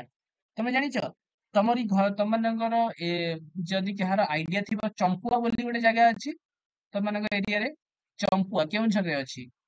କେଉଁଝରରେ ଗୋଟେ ଜାଗା ଅଛି ଚମ୍ପୁଆ ବୋଲି। ଏଠି ମାନେ ତମମାନଙ୍କୁ କେବେ ଓଲ୍ଡ ଷ୍ଟକ୍ ନୁହଁ, ଓଲ୍ଡ ଷ୍ଟକ୍ ଏବେ ଅଲଗା ଜାଗାରେ ହେଇଗଲାଣି, ବଟ ଏଠି ତମକୁ 3.7 ବିଲିୟନ ଓଲ୍ଡ ରକ୍ ମିଳେ। 3.7 ବିଲିୟନ ଭାବିପାରୁଛ? ପୁରା ପୃଥିବୀ ତିଆରି ହେଇଥିଲା କେବେ? 4.6 ବିଲିୟନ ଏଗୋ ପୃଥିବୀ ଫର୍ମେସନ ହେଇଥିଲା, ପୁରା ସୋଲାର ସିଷ୍ଟମ ବନିଥିଲା 4.6 ବିଲିୟନ ପୂର୍ବରୁ। ଆଉ ତମ ଓଡିଶାର ଚମ୍ପୁଆରେ ମିଳେ 3.7 ବିଲିୟନ ପୁରୁଣା ରକ୍। ଆଉ କଣ ମଜା କଥା ନା, ସେଇଠୁ ଟିକେ ଦୂରକୁ ତମେ ପଳିବ, ତମମାନଙ୍କୁ ଜଣା ଅଛି ବାରିପଦା ବୋଲି ଗୋଟେ ଜାଗା ଅଛି। ବାରିପଦା ବୋଲି ଗୋଟେ ଜାଗା ଅଛି, ଗୋଟେ ଡିଷ୍ଟ୍ରିକ୍ଟ ଅଛି। ବାରିପଦାରେ ତମମାନଙ୍କୁ ମିଳେ ବହୁତ କମ 60 ମିଲିୟନ ରୁ ବି ପୁରୁଣା ରକ୍। ହଁ, yes you are from Baripada, great. ତମେ ଜାଣିଥିବ ତମ ଘର ପାଖରେ ବହୁତ ୟଙ୍ଗ ଏଜ ର ରକ୍ ଗୁଡାକ ମିଳେ। ତ ତମେ ଓଡିଶା ଭିତରେ ଡାଇଭରସିଟି ପାଅ।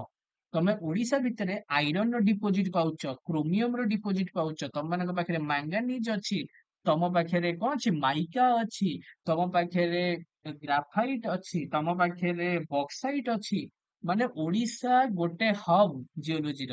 ଓଡିଶା ଇକୋନୋମିକାଲି ତମେ କେଉଁଝର କଥା ମୁଁ କହୁଛି, ମାନେ ତମେ ଜାଣିଛ ଗୋଟେ ସବୁ ଡିଷ୍ଟ୍ରିକ୍ଟ डिस्ट्रिक्ट को कौन है हुए ना जो डिस्ट्रिक्ट को जो माइनिंग करा जाए सेठू किछि पैसा आसे डिस्ट्रिक्ट माइनिंग फंड रे डीएमएफ फंड तुम केउंझर पूरा इंडिया मोर may be I am wrong but India मते जति जना अछि सबटु highest fund Keonjhar DMF fund रे थाए माने से सबटु हाईएस्ट प्रोड्यूसिंग हाँ 8,000 करोड़ मु जानि ठीक से बट बहुत अधिका टंका ता पाखे अछि इंडिया हाईएस्ट सबटु अधिका माइनिंग से जगह रे हुए इकोनॉमिकली आमे इंडिया को एनरिच करूचे ओडिशा छोट माने राज्य लोक माने एते रिकॉग्नाइज करंतिनी तो माने कोन इंडिया रे एते रिकॉग्नाइज हुएनी जे ओडिशा मेनली दिल्ली मुंबई चेन्नई किंतु से जो दिल्ली मुंबई चेन्नई चलिया पई जो बड़ बड़ गाड़ी दरकार जो लुहार कांथ ହେଇଛି से लुहार कांथ से स्टील से सब प्रोड्यूस करिया पई जो रॉ मटेरियल सेटा आमे देइथाउ बुझिपारल सेटा ओडिशा ଦେଇଥାଏ ତ ଯେହେତୁ ଓଡିଶାରେ ଏତେ ମାଇନିଂ ଅଛି ତ ମାଇନ୍ସ ଯେହେତୁ ଆମ ପାଖରେ ଅଛି ତ ପିଲାମାନେ ଇଣ୍ଟରେଷ୍ଟେଡ ହୁଅନ୍ତି ଜିଓଲୋଜିରେ ଆଉ ଜିଓଲୋଜି ସେଥିପାଇଁ ଜିଓଲୋଜିଷ୍ଟ ବେଶୀ ପ୍ରଡ୍ୟୁସ ହୁଅନ୍ତି ଓଏମସି ଅଛି ତମମାନଙ୍କ ଘର ପାଖରେ କୋଲ କାଲଚର କୁ ପଳେଇବ କୋଲ ଅଛି ସେଠି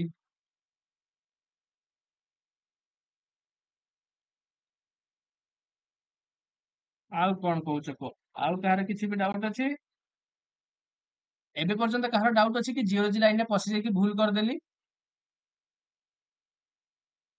ହଁ ଅଷ୍ଟ୍ରେଲିଆରେ ଜିଓଲୋଜିରେ ପଶିକି ଭୁଲ କରିଦେଲି କିମ୍ବା ଜିଓଲୋଜିରେ ରହିକି କଣ ହବ କଣ ନାହିଁ ଆଗକୁ ସେମିତି କିଛି ଡାଉଟ ନାହିଁ ନା ଜିଓଲୋଜି କି ଆସି ଯାଇଛ ବହୁତ ଭଲ କରିଛ ଚଏସ୍ ତମମାନଙ୍କର ଭଲ ଅଛି ବାକି ତମମାନଙ୍କୁ ଆହୁରି ବହୁତ ସାରା ଭଲ ଚଏସ୍ କରିବାକୁ ପଡିବ ଯେପର୍ଯ୍ୟନ୍ତ ତମେ ଫାଇନାଲ ଡେଷ୍ଟିନେସନରେ ପହଞ୍ଚିନ ଠିକ ଅଛି ତ ସେଥିପାଇଁ ତମମାନଙ୍କୁ ସିନସିୟର ହବାକୁ ପଡିବ କାରଣ ସବୁ ପାଥ ତ ଇଜି ରହିବନି ପାଥରେ ଡିଫିକଲ୍ଟି ଆସିବ କମ୍ପିଟିସନ ଆସିବ ତ କମ୍ପିଟିସନ ପାଇଁ ତମମାନଙ୍କୁ ରେଡି ରହିବାକୁ ପଡିବ ସେଇଥିପାଇଁ ତୁମମାନଙ୍କୁ ଏବେଠୁ ହିଁ ସିନସିୟରିଟି ଟିକେ ନା ଟିକେ ଡେଭଲପ କରିବାକୁ ପଡିବ ଯେମିତି ତମମାନେ ପ୍ଲସ ଟୁ ରେ ପଢୁଥିଲ ତ ସିନସିୟର ହୁଅ ପାଠ ପଢା ପ୍ରତି ଏବେଠୁ ହିଁ କନସେପ୍ଟ କୁ କ୍ଲିୟର କରିବାକୁ ଟ୍ରାଏ କର କେବେ ମୁଣ୍ଡରେ ଗୋଟେ ବାନ୍ଧିକି ରଖିଦିଅନି ଯେ ମତେ ଜାମ୍ କ୍ଲିୟର କରିବାର ଅଛି ମତେ ଆଇଆଇଟି ବମ୍ବେ କୁ ଯିବାର ଅଛି ମତେ ଏଠିକି ଯିବାର ଅଛି ସେଠିକି ଯିବାର ସେଗୁଡାକ ବାଇ ପ୍ରଡକ୍ଟ ସେଗୁଡାକ ଏଣ୍ଡ ଅଫ ଦ ଡେ ହେଇଯିବ ତମେ ଯଦି ପାଠ ପଢୁଛ ସେ ସବୁ ମିଳିଯିବ ବଟ୍ ଫୋକସ କର କନସେପ୍ଟ କ୍ଲିୟର କରିବା ପାଇଁ ଯୋଉ ବି ଜିନିଷ ପଢୁଛ କଣ ପାଇଁ ହଉଛି ସବୁବେଳେ ଟ୍ରାଏ କର ପଚାରିବା ପାଇଁ ସାର୍ ମାନଙ୍କୁ ହ୍ୱାଟ କେମିତି ହେଲା ହ୍ୱାଇ କଣ ପାଇଁ ହଉଛି କେମିତି ହଉଛି ଏ ସବୁ ଜିନିଷ କାହିଁକି ହଉଛି ସବୁ ପଚାର ଆଉ ସବୁ ସାର୍ ତମମାନଙ୍କୁ ଆନ୍ସର ଦେବେ ଆଉ ତମମାନେ ଏବେ ଅଥର୍ବ ସହିତ ଆସୋସିଏଟେଡ ଅଛ ଫ୍ୟୁଚରରେ ଆସୋସିଏଟେଡ ହବ କିମ୍ବା ଏବେ ତମମାନେ ନା ହଁ ଦ୍ୟାଟ ଡଜଣ୍ଟ ମ୍ୟାଟର ତମମାନଙ୍କ ପାଖରେ ମାନେ ଅଥର୍ବ କୁଇଜ ଗ୍ରୁପରେ ତମମାନେ ଥିବ ମେ ବି ମୋ ଆଇଡି ବି ସେଠି ଥାଇପାରେ ମୋ ଆଇଡି ତମମାନେ ନୋଟ କରିପାର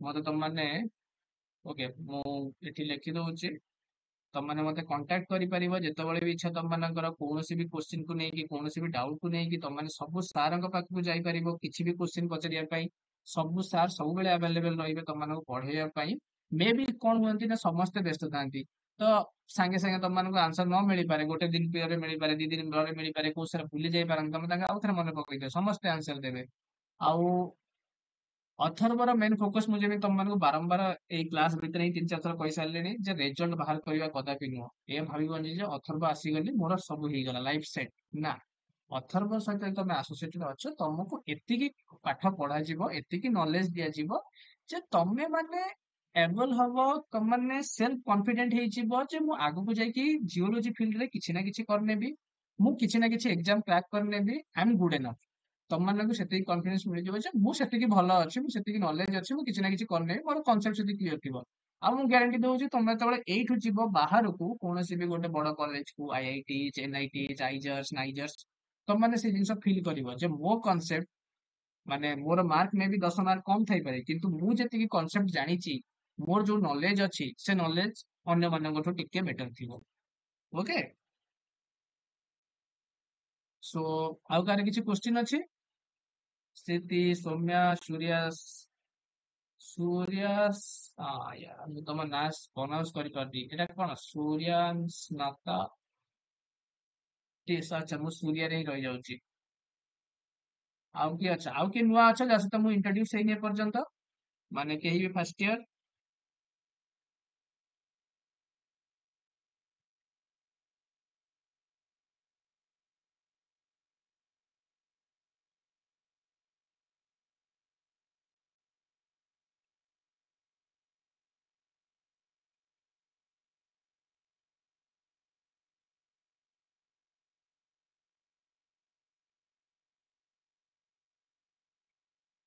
କେହି ବି ଫାର୍ଷ୍ଟ ଇୟର ଜଏନ୍ ଅଛ ଜାଷ୍ଟ ତମେ ଏପର୍ଯ୍ୟନ୍ତ ଇଣ୍ଟ୍ରୋଡ୍ୟୁସ ହେଇନି ନା ସମସ୍ତେ ହିଁ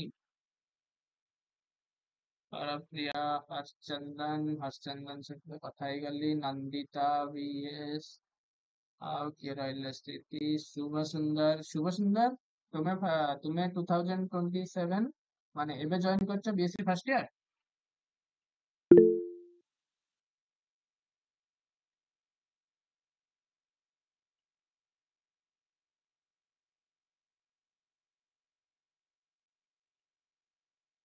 ଆଉ ଏପଟ ସାଇଡ୍ ରେ ଯୋଉ ସବୁ ଚାଟିଂ ଚାଲିଛି ସେଗୁଡାକୁ ଇଗ୍ନୋର କର ଆଁ।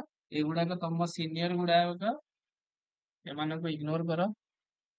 ଆମର ଚାଲ କେହି ବି ଅଛ ଆଉ just ତମ ଇଣ୍ଟ୍ରୋଡ୍ୟୁସ ହେଇନି।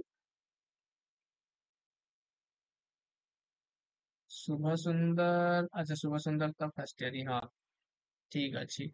ଓକେ ତ ଯିବା ନେକ୍ସଟ କ୍ଲାସ ରେ ଦେଖା ହବ।